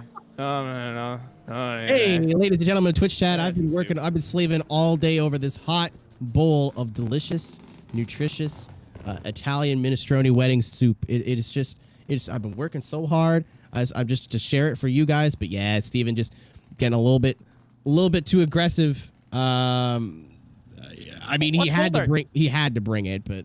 Let's hold our tongues for 1 second. We're going to go back to the replay and just double check that, Vadim did accelerate at the correct time. That is something we've seen actually happen at VDS. We saw a very similar situation where the lead driver had a weird decel. Nah, he was just on it. Oh, he hit the brake there, bud. Though. Yeah, I actually am seeing some brake light there. He tapped the brake there. I'm gonna go full screen on this so I can see that as well. Yeah, he was on the brakes. I think maybe Vadim was actually going a little bit wide, but then you have to ask, was he offline because of contact beforehand? Because, I mean, that RX-7 was all over the side. He might have been on the brakes because of the contact right prior to the inner clip, though. Bear that in mind. Oh, man, I don't know. Like, I don't know. My friend, I think for the third time, we may have a admin backing out and reviewing this one, unfortunately. Yeah, again, that's...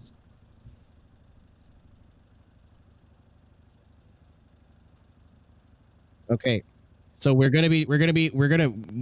best part of the stream, me and Ian are going to stop talking, let you guys listen to the audio of this replay, just be able to see what you can catch with the engine notes, and be able to hear how nuts this RX-7 sounds. Second half of this battle, Vadim in the leads. Hatcher in chase. That RX-7 is all over the side of the S15 and shoving it through the corner. Then continuing on, second half of this battle, Vadim in the leads.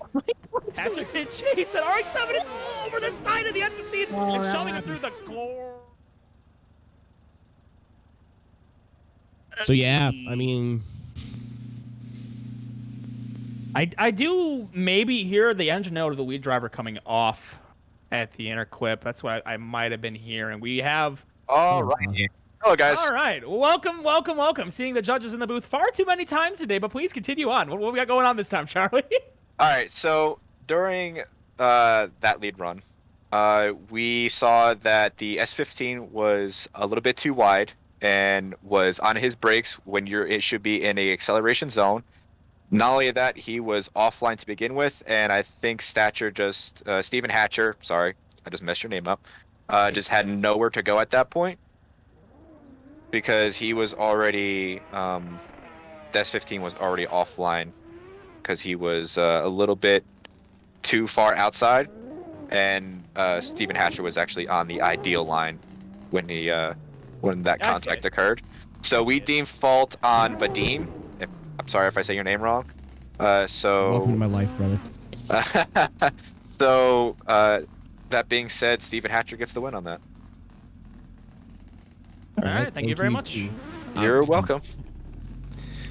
Me and Ian just love to talk over each other. It's our favorite thing. And my favorite part about that is always when a judge stops talking, we both pause. We're waiting for one of us to speak. When we go, okay, one of us is speaking, so that we both just say, okay, I'll do it, and then we both speak at the same time. So that is then, Stephen Hatcher moving on to the next round of competition, and this is your final battle of lobby number 4. This is going to be Logan Daniels versus Stephen Hatcher. Logan Daniels, your 19th seed, and Stephen Hatcher being your 6th. So Stephen will lead first. Yeah, so Steven, I don't even think Steven's had a battle today to like fully stretch the legs on that FDRX7, but Logan Daniels has to be an excellent opponent for him to go up against here, to be able to put that through its paces. Stephen Hatcher in the lead, Logan Daniels giving chase. Logan looking really smooth in this lead position. Stephen getting all of that first wall, all the second wall, not taking any chances. Stephen playing fast and loose with the concrete right now, but Logan is not having any of it. Logan's still right there in that chase position, not phased way and at all. Very, very good job from Logan. Stephen giving all of that outer zone. Really, really impressive to see. And, funny enough, I don't think Logan Daniels is actually as close as he could have been. He was actually maybe playing a little bit conservative. Maybe there's some kind of bad omen on this RX-7 that no one just wants to get on the door anymore. It's like, don't touch that thing. There's some juju pushing off of that thing. As actually, this is the correct order though on screen though. This is your highest seed going first in Stephen Hatcher. Logan Daniels is 19. We're going to switch it back around then second half of the run. But still, really did a good job at matching everything the lead driver did through and through. Just there were a couple opportunities where they could have pushed it on the door, but they didn't want to overreach for sure. Yeah, I mean, like this is a spot in the final 4. You have to really play smart, and like, yeah, you can get aggressive, but if you don't need to, especially if you're following first, it's kind of why going first is an advantage.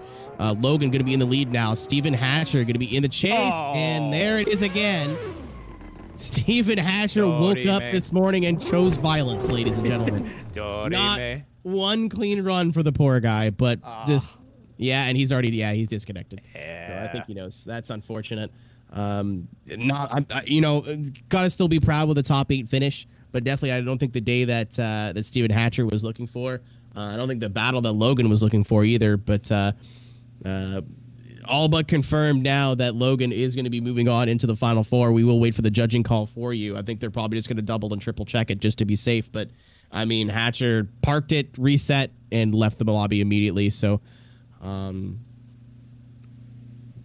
Yeah, it's unfortunate, but again, that just shows the difference in strategies of Logan, maybe playing it a little bit safe that run versus Steven, who was like, I need to go and give it everything I have, and it worked out for one of them. Again, we'll have to wait a little minute just to double check, just to make sure, but we are getting a call, and that will be a Daniels win. Logan Daniels win. The exact words from Wes, one of our judges, RX-7 Big Bonk. Oh, Lorge Bonk. Small car Big Bonk. Ian, we have a Final 4. Oh, do we ever have a Final 4? And that Final 4 reads off as follows. Right side of the bracket, you got Brandon Patrick going against Logan Daniels. That's going to be a fun one. And I was really hoping that was going to be the matchup we would get. Sure enough, that's what we got. And my inner commentary bias is really glad that's what we got. And the left side of the bracket, Zach O'Sullivan versus Vicaris Alukas will be your Top 4 again. We apologize for the butchering of the names. We'll get this sorted. We'll get this sorted by round 2. We're going to do our homework. But yeah, that is going to be the left side of the bracket. Zach versus Vicaris. That is going to be another very fun one. This is honestly going to be a very, very style-filled Final Four. I'm honestly looking forward to this. Yeah, I'm really enjoying it.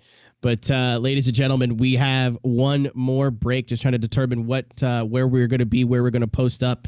But we do have a group of people that we need to thank here, ladies and gentlemen. We haven't been doing our due diligence yet, but going back forward, we do have a Big Duck Club joining us in a big way. You know, check them out on their website, bigduckclub.com. I hope.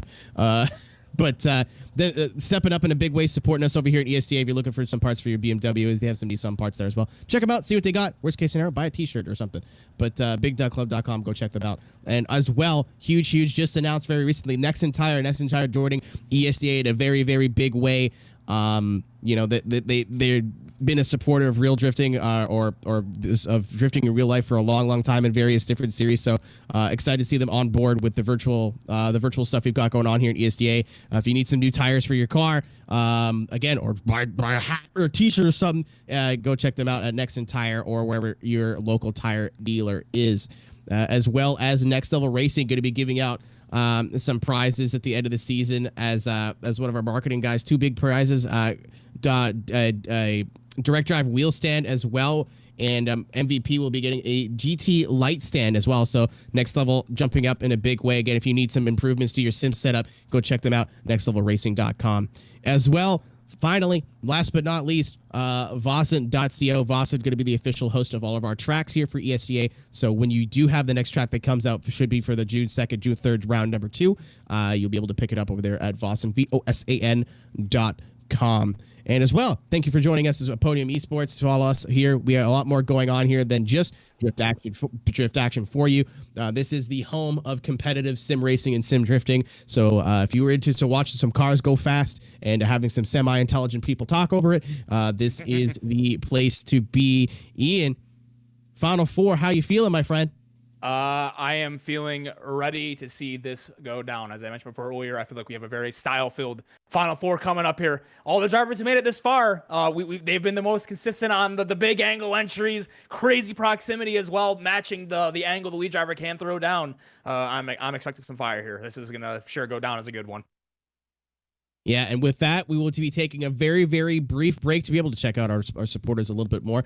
Don't go anywhere, ladies and gentlemen. Final Four, ESD action, round number 1, Long Beach, California, coming up right after this.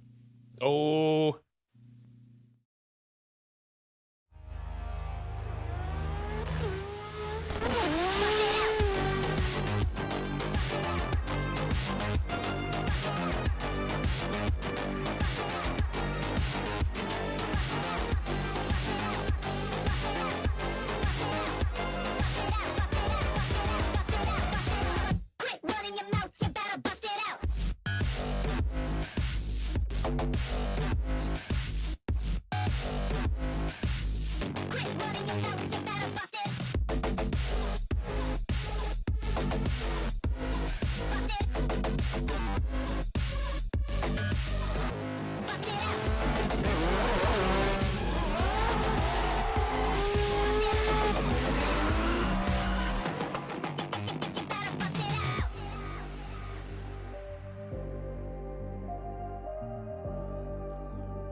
And welcome back to our final lobby of ESTA 2021's Drift campaign here at the streets of Long Beach. This is your final four. We're almost ready to go then. Brandon Patrick, Logan Daniels, Zach O'Sullivan, and Vakaris Alukas are about to throw down and put on a show for all of you who have waited it out. We're here to see this exciting conclusion of this battle. I'm expecting something crazy here. This is going to be a good one. I can't wait. The drivers have been here warming up. Everyone seems ready to go. Everyone seems to be on form. I'd imagine that we're just moments away from getting this thing going. Yeah, nothing to lose right now, Ian. You've made the final four. This is basically where you have to put up or shut up. Run your car, not your mouth, as a lot of people like to say. But we are ready to go here. Our final four. First battle will be Vakaris Alukas in the yellow S15 against Zach O'Sullivan in his purple S15. And then on the other side of the bracket, Logan Daniels in the blue S15 against Brandon Patrick in the Ferrari 599 in Fiorella. So one of these things is not like the other. Yeah, one of these things is not like the other thing. But all those drivers have had a strong way through the bracket. Just going into our first battle of Vakaris, I got I would say almost an upset win against JT Caveza, and then taking up Brandon Gardner and Austin Zaleski. Zach O'Sullivan absolutely clawing his way for the bracket, going up against Dawid Lipak, Darius Ostrella, and Daryl Diaz. It was on an absolute tear, but only one of these guys can make it to the final. Only one of them will be going from third place. Let's see what happens here. So I realized that I called Ready 1 in chat, and I don't see a starting light at the line. So I think drivers are ready, staff is ready, but I don't think our starting light is ready. So it might be just a couple of seconds till we get this one going, unless they do this verbally. So, and yeah, now the admins are realizing this. So yeah, there they go. Zoom. You'll see it coming in the background here pretty soon for the viewers who are curious. Our starting light is literally just a vehicle.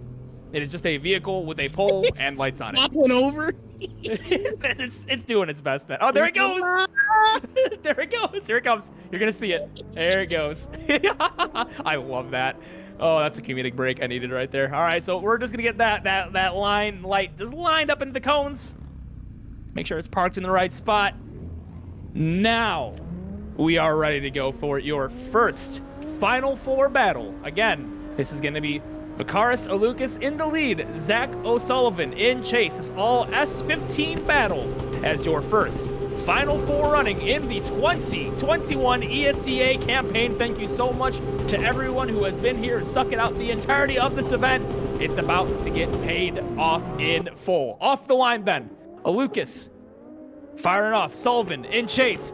Oh, this is a very risky initiation of the chase position, but Zach O'Sullivan is going to make it work out. Alukas all the way out to the outer zone, filling every single one of them beautifully and so fluidly as well. Zach O'Sullivan charging into the door, getting very aggressive with it, transitioning across the bumper on that touch and go. A little bit wide in the lead position was Alukas, not quite getting all of the inner clip. Solid drift battle here to fire off our final four.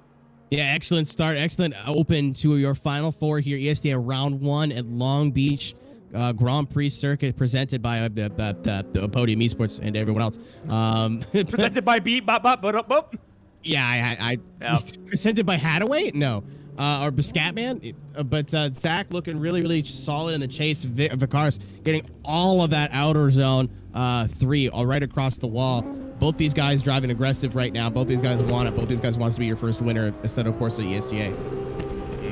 If they can do this, that means only one more battle stands between them and the top of the podium to start off their season. Very important points on the line. Sullivan gets a great jump off the line. No restart decided to be taken from Alukas. Let's see if that comes to bite them in the end. Charges in though, getting in for that proximity, does not completely get, pushes into the bumper, pushing into the back of Zach O'Sullivan. Zach O'Sullivan throws lots of angle to save that and recover it beautifully and filling all the zones of so much angle contact being made again. Zach O'Sullivan getting pushed wide as a result, missing all of inner clip one. I don't think that was the chase that Vakaris was looking for. Yeah, he's just trying to beat the guy up. Like, I would you take your lunch money? Like, just leave him alone. Adopted the RX-7 mentality, and I like it. Yeah, I mean, he had no choice there. Again, you have to kind of go for it. This has an opportunity to make the finals.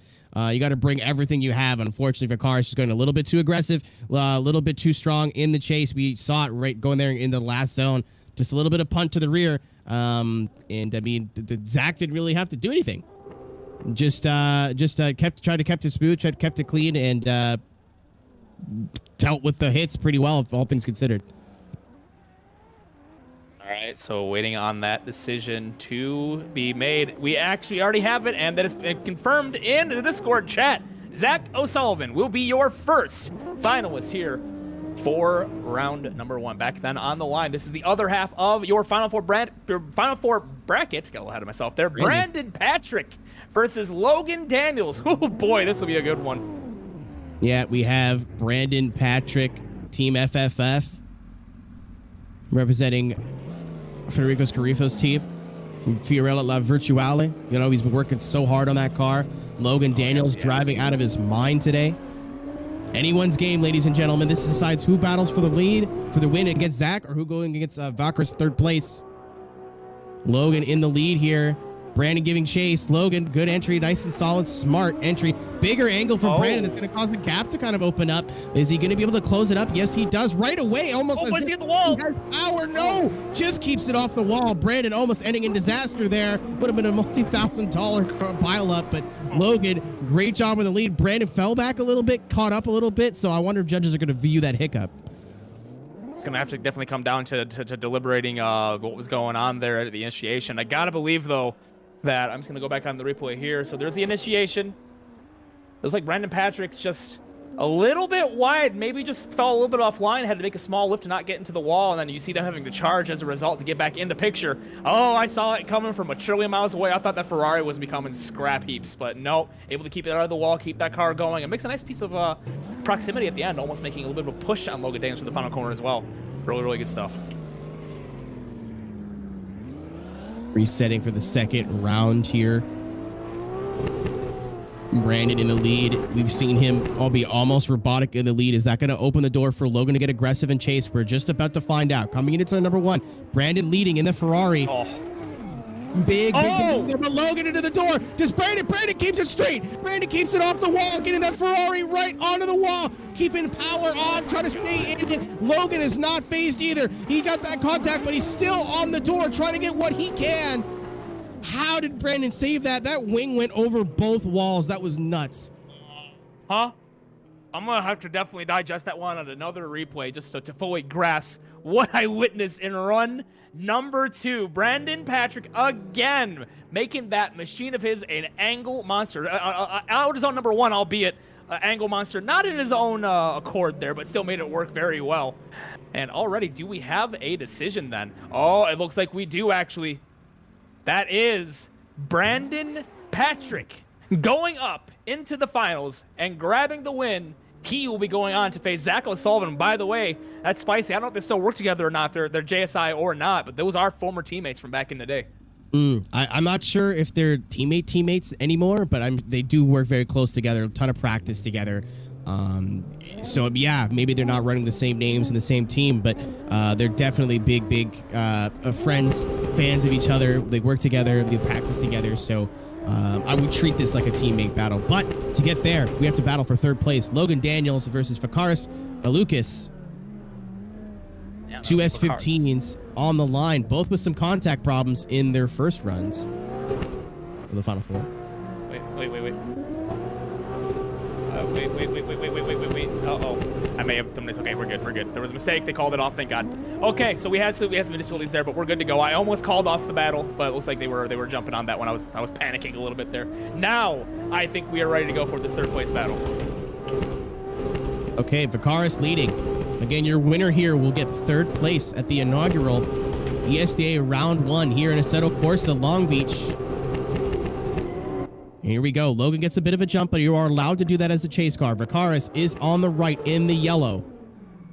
Very, very aggressive entry from Vakaris, trying to make the best of a bad situation here and mop up third place, but Logan will not be denied in chase position right on the door of that lead car. We've been saying it all afternoon, but Logan is trying to put the end to Vakaris' run. Oh, as he straightens up a little bit coming out of the corner. Just a little bit of bank there, Ian, just a little bit of a bump, and it looked like that he just didn't have the power to get over it with the angle, and the car kind of like sweeped in with the angle. I just elbowed my handbrake real hard. That hurt.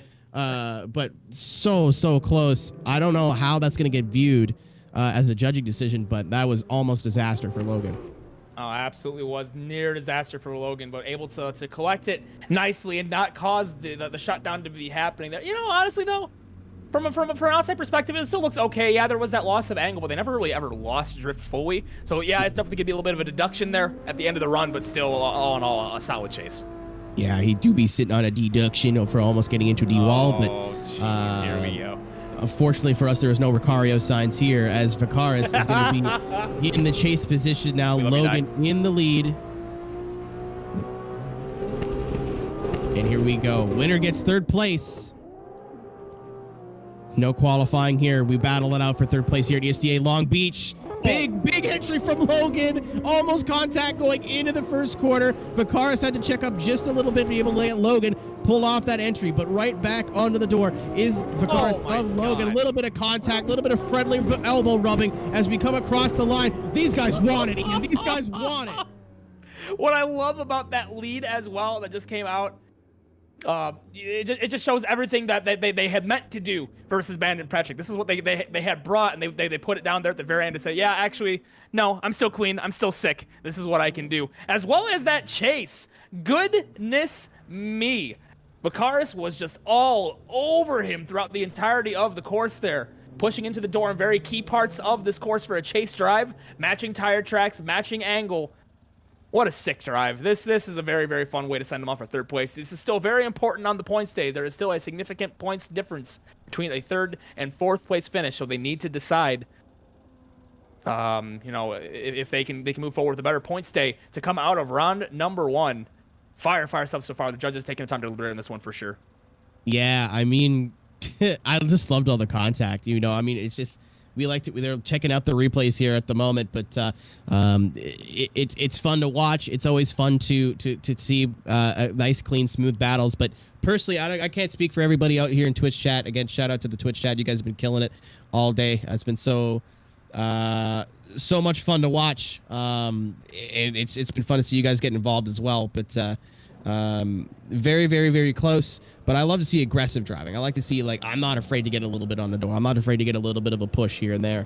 But again, we do not announce the winners of the third place battle until the closing ceremonies here at ESDA. We're also going to try to get you guys a little bit of an interview with the winner if they have a microphone and decide not to say gamer words. I'm looking at you, Mystified.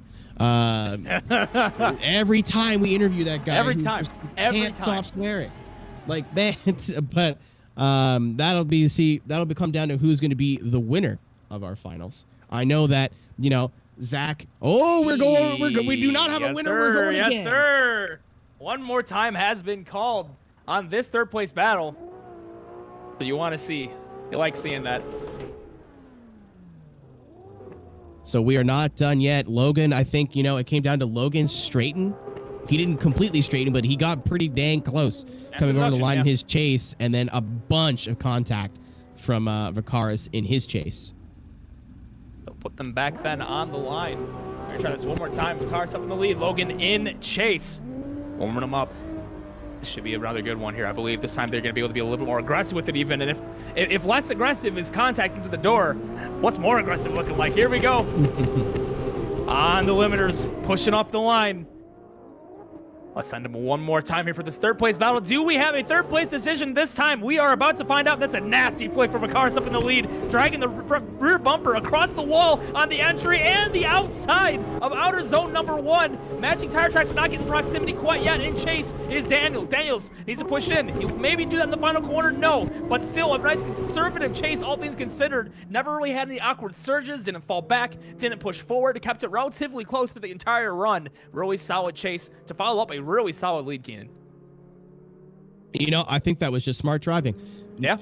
The guy who you're driving against in his chase, the whole reason this is going one more time is just boop, boop, boop, contact. So why get overly aggressive in the chase? Get there, put down a good chase, but there's no reason to go for this jaw-dropping door to door. You know, get there, get active, be active in the chase, but don't do anything silly. Don't do anything over aggressive. And I think Logan, other than maybe missing an outer zone by a little bit, I think Logan did that perfectly. Yeah, Vicaris' final corner as well. Did the really cool high angle thing and just made it stick all the way through. That is savage. I agree with you in chat there. Here we go then. Second half of this battle. Initiation.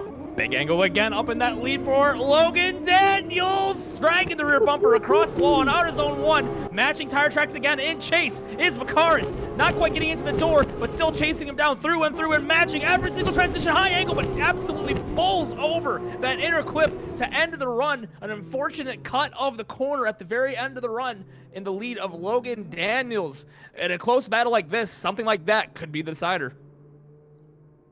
Yeah, I mean, we've seen a couple of drivers take a little bit of liberty with that cone today, but that was like in the middle of the car. Yeah, that was about the back of the front tire. Like, it was not if, ands, or buts. It was straight in.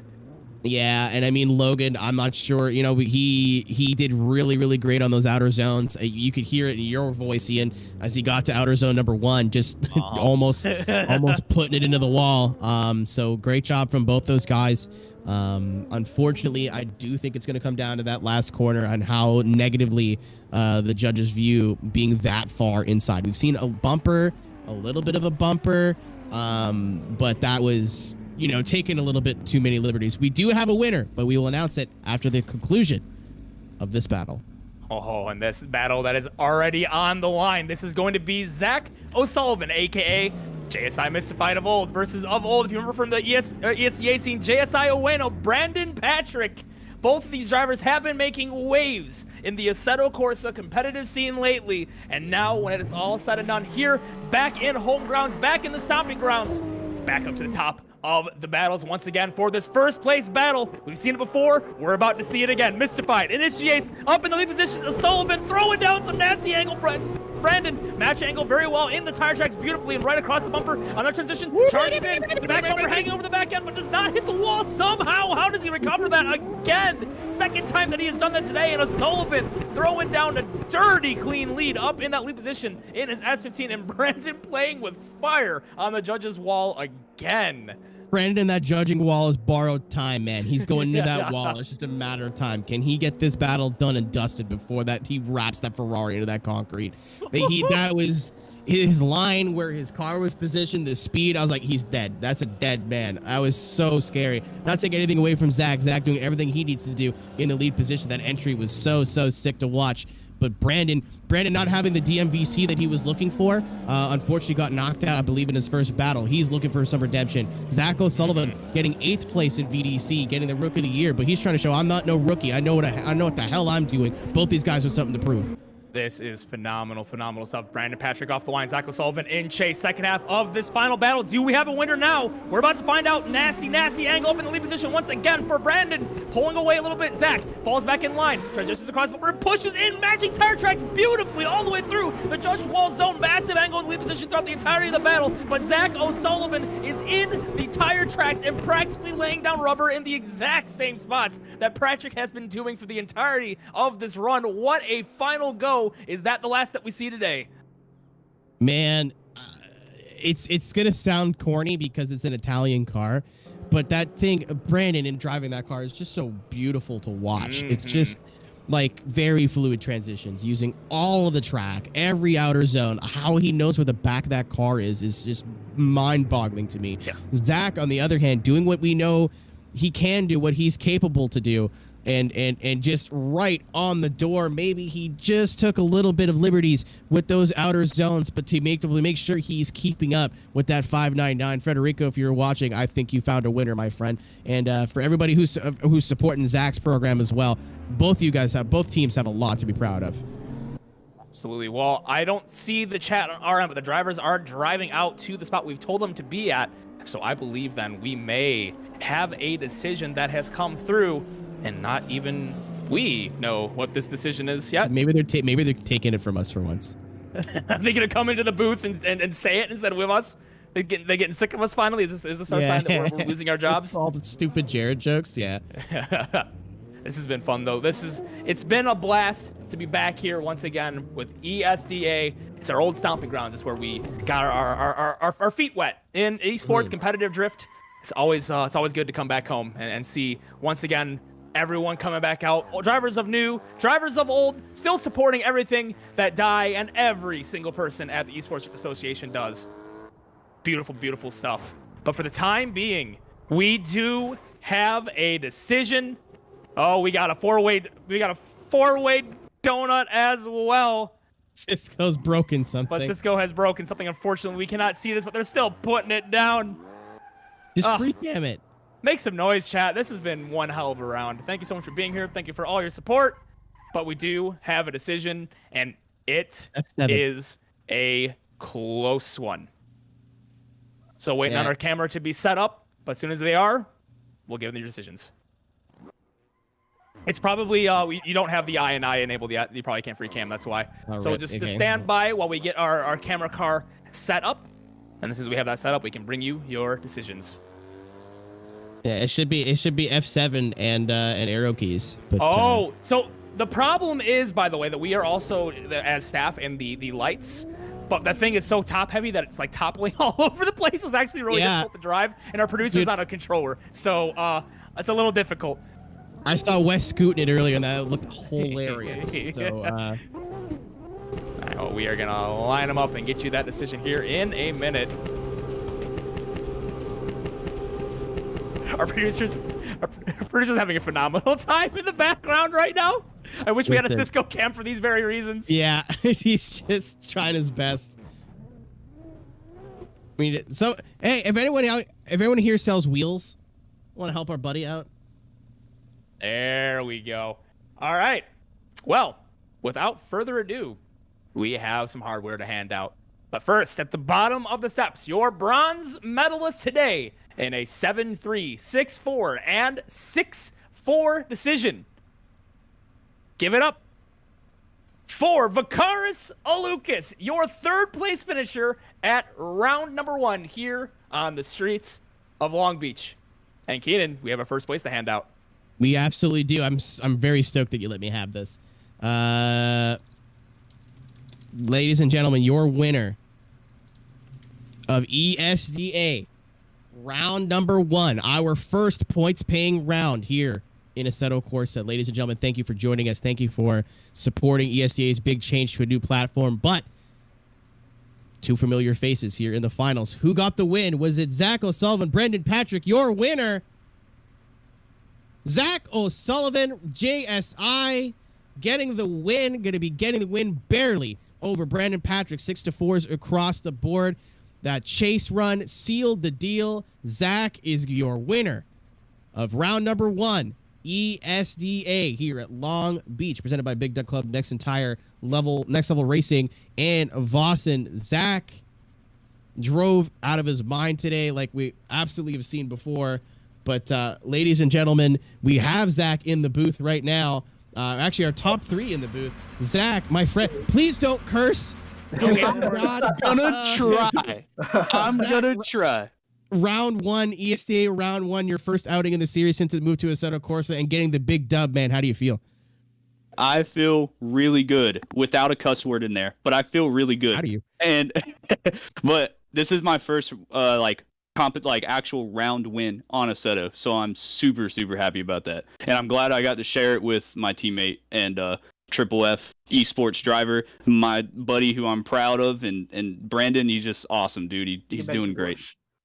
He's doing great, and I'm proud that we got to share the finals together. That was awesome. Now kiss. But the chase is just all day, Zach. So aggressive. You were picking the right points to be able to get behind and get onto those lead cars. Is that where you felt like you were strongest today? Was your chases? Yeah, I've been doing a lot of setup stuff lately with the car, and I knew that my pickup speed was nice, so I knew that I could be safe and leave a little bit of room and allow people to settle in, and I could just get right back where I needed to go. And just because of that, I was able to stay consistent through my chases and everything, and the car didn't let me down in the lead. It hit every point, felt like I knew it was going to feel, and it's amazing, and I love this new car. It's so much better than my 13, and I'm so glad that it held up to like what I was hoping it would be able to do today. That was my next question. I know you were running a 13, I believe, throughout all of EDC, and that you made a big deal about switching to this new chassis, this new car, and just I guess just suits your driving style more, feeling a little bit more comfortable. Yeah, just the little bit of length and wheelbase added on, and a little bit more anti-squat, along with a wing on the back, and that it's just a recipe for just a really good dialed car. But yeah, those little small hints from that chassis to this chassis, although they're not a lot big difference, You just get wheelbase and anti-squat stuff, but that's enough to suit what I'm trying to do in my driving. So yeah, it definitely helped a lot. All right, man. Congratulations on not only your first ESTA win of the season, but your first win overall in Assetto Corsa. Man, floor is yours. If you have anyone to thank, now's the time. Thank you to my teammate Brandon for being there and practicing with me and enjoying this adventure with me on here. And thanks to my awesome team, JSI at XJustSlide on Instagram. Those are always going to be the dudes to the bone. They're always there, and like they're the reason that I'm doing what I'm doing. And like thank you to like all those dudes. I love them so much. And like huge shout out to like all the dudes at VDC for hooking us up with everything we need to make all these events run smooth and guiding me on my path like through the game and that and NRG and all of them as well. Thank you NRG, Prisma Lab. Check them out. Awesome sim products, and I've been using their sim steering wheel. I used it today, and just the lightweight, it's sturdy, it's really nice, and it makes for a really, really good, capable driving ability on your setup. So thanks to all those dudes, and yeah, I love all you guys. Thank you. Thank you very much, Zach. Congratulations once again. And Thank you. Ian's got his teammate, Oh yes, sir. the Linguini Meanie himself, Brandon Patrick. Yes, Ian, what do you sir. got for us? Brandon Patrick, just a little shy of the top stop of the podium today, second place. But I would imagine Brandon, second place or not quite there. You're still smiling ear to ear with that phenomenal battle and the phenomenal drive you had today. Yeah, so I'm really happy with how today went. Awesome to get able to spend the final with Zach. The first time we've battled actually since Sonoma in Forza, like 2 years ago when I beat Zach. So no, we're equal now. But yeah, it's like I say, great event. First podium for Triple F Esports. I couldn't be any happier, to be honest. And the funny thing is the last time you two battled then was the last round where Keenan and I both showed up a little, feeling it from a night before. Yeah. And it's the same thing has happened today.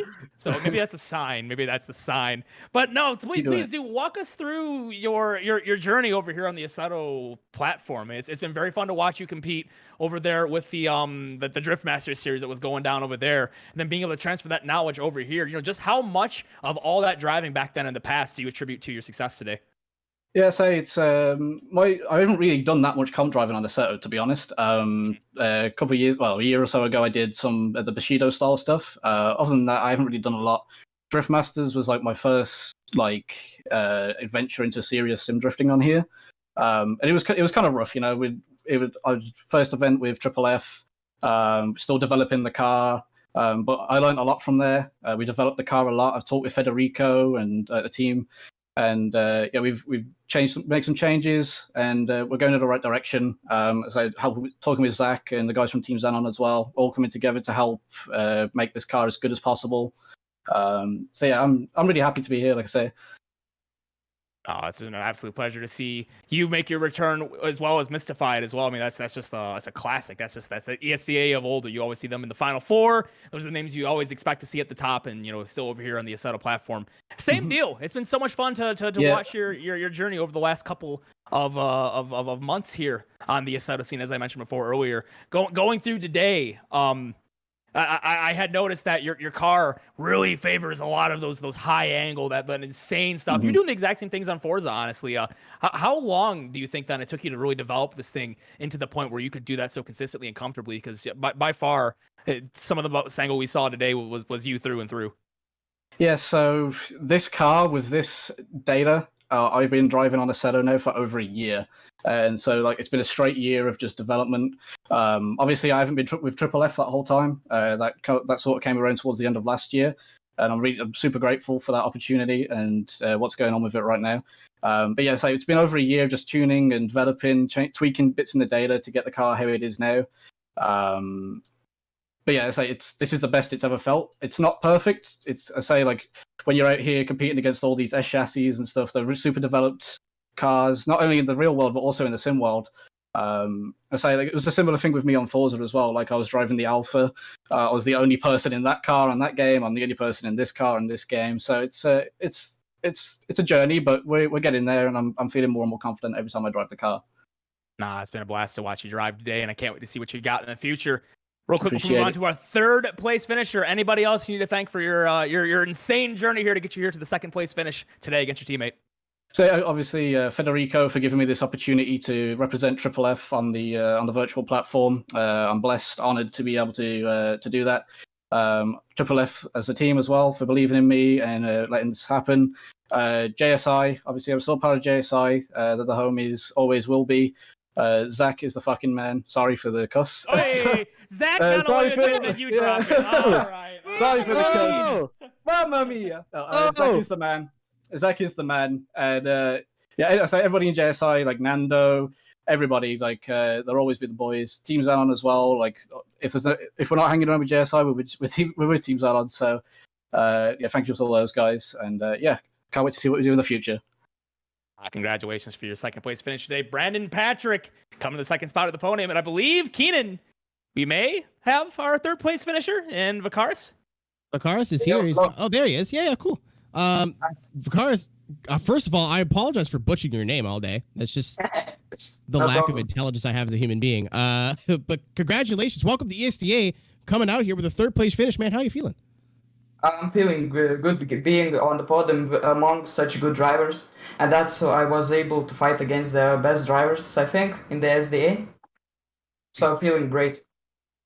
Not the smoothest transit path for you. A lot of tough battles, a lot of making up for mistakes and whatnot.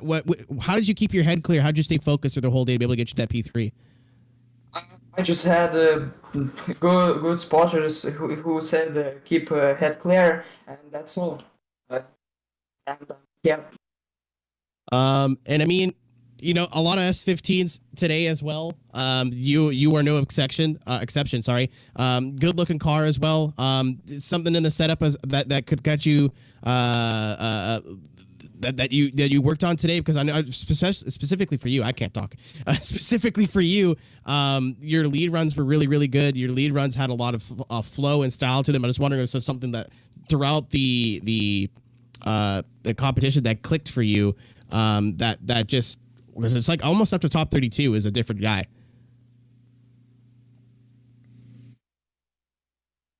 Sorry for my English. I can't say for. That's all good, dude. If you want the floor, give anybody thanks for pushing you to P3 today. This is the best time to do it. Again, thank you for showing up. Thank you for competing, and excellent job today. Okay, I need to say thank you for my team Urta. Thank you to all the Fanian community and for Ernestus for supporting today. Yeah, in the next round. The Order boys were showing up pretty strong in chat every time that you were on track. But congratulations, and I'm sure we'll see you next round. Yeah, huge shout out to Vakaris, man. He killed it today. Dude was on fire. He definitely had potential to take it all the way into the win. And you know, I hope to see you carrying it through the next few rounds, because you're really good, dude. You're a sick driver. Thanks. Yep.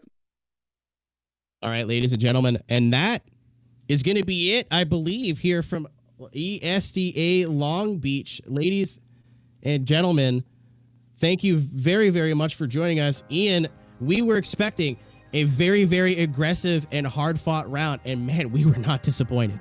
Oh, not at all. We said it from the get-go at the very top of the show when we were watching practice. We were seeing some insane quality battles from seed number 1 all the way down to seed 32 here at ESTA. Again, you got so many people who try to get in, so many pros who petition, so many who won their license.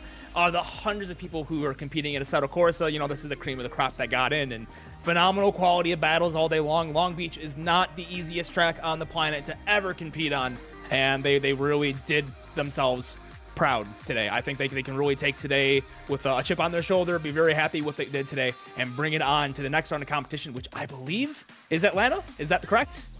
I'm not sure what the track is. It sure. should be Atlanta, but I know for a fact it will be the weekend of June 3rd. It'll be the first weekend in June. It'll be Saturday, June 5th. Qualifying starts June 3rd, June 4th, and top 32 battles will be June 5th. Ladies and gentlemen, if you're going to do commentary, make sure you have your dates correct before you stop talking. Ladies and gentlemen, again, thank you very, very much for joining us. We have, again, thank you to our sponsors. It's usually supporters, but it's different to be able to say sponsors. Again, Big Dog Club jumping up in a big way, supporting ESTA, jumping on as a title sponsor for this season. Nexen Tire as well. Huge support for those guys. Check them out, nexentire.com, and they're a very, very big help for us, and it's very, very cool to see them in the virtual world. Next Level Racing as well, going to be supplying some prizes at the end of the season. Thank you very much for Next Level Racing for joining us here on Podium, and as well as Vosan. Vosan, thank you very much for joining us. Thank you, Vosan, for supporting all of our tracks and putting all of our tracks in a place that can be found. vosan.co if you want to give ESD Long Beach a go for yourself. But that is going to be it from us, ladies and gentlemen. Make sure to drop us a follow here at Podium Esports, and on check out Ian on his Twitch channel as well, twitch.tv/Chevette. Be seeing a lot more of what he's got going on over there with some DJ stuff. If you want to come check me out, that's twitch.tv/MrHD. Stream dive 5 days a week. For whatever reason, if you liked the way we talk and want to hear us some more. But, ladies and gentlemen, until next time, my name is Keenan Kuz, and on behalf of the entire Podium team, Ian Plash and Francisco Scarmoza, who is the unsung hero of the day. This guy works so hard behind the scenes. If anyone's still in chat, give a shout out for our boy Cisco and you guys. We've had a ton of viewers today. I think we're over 200 at one point. That's awesome. So, ladies and gentlemen, thank you for joining us. Have a great rest of your Saturday, great rest of your weekend, and until next time, take care. Peace. Take care, everyone. Good night.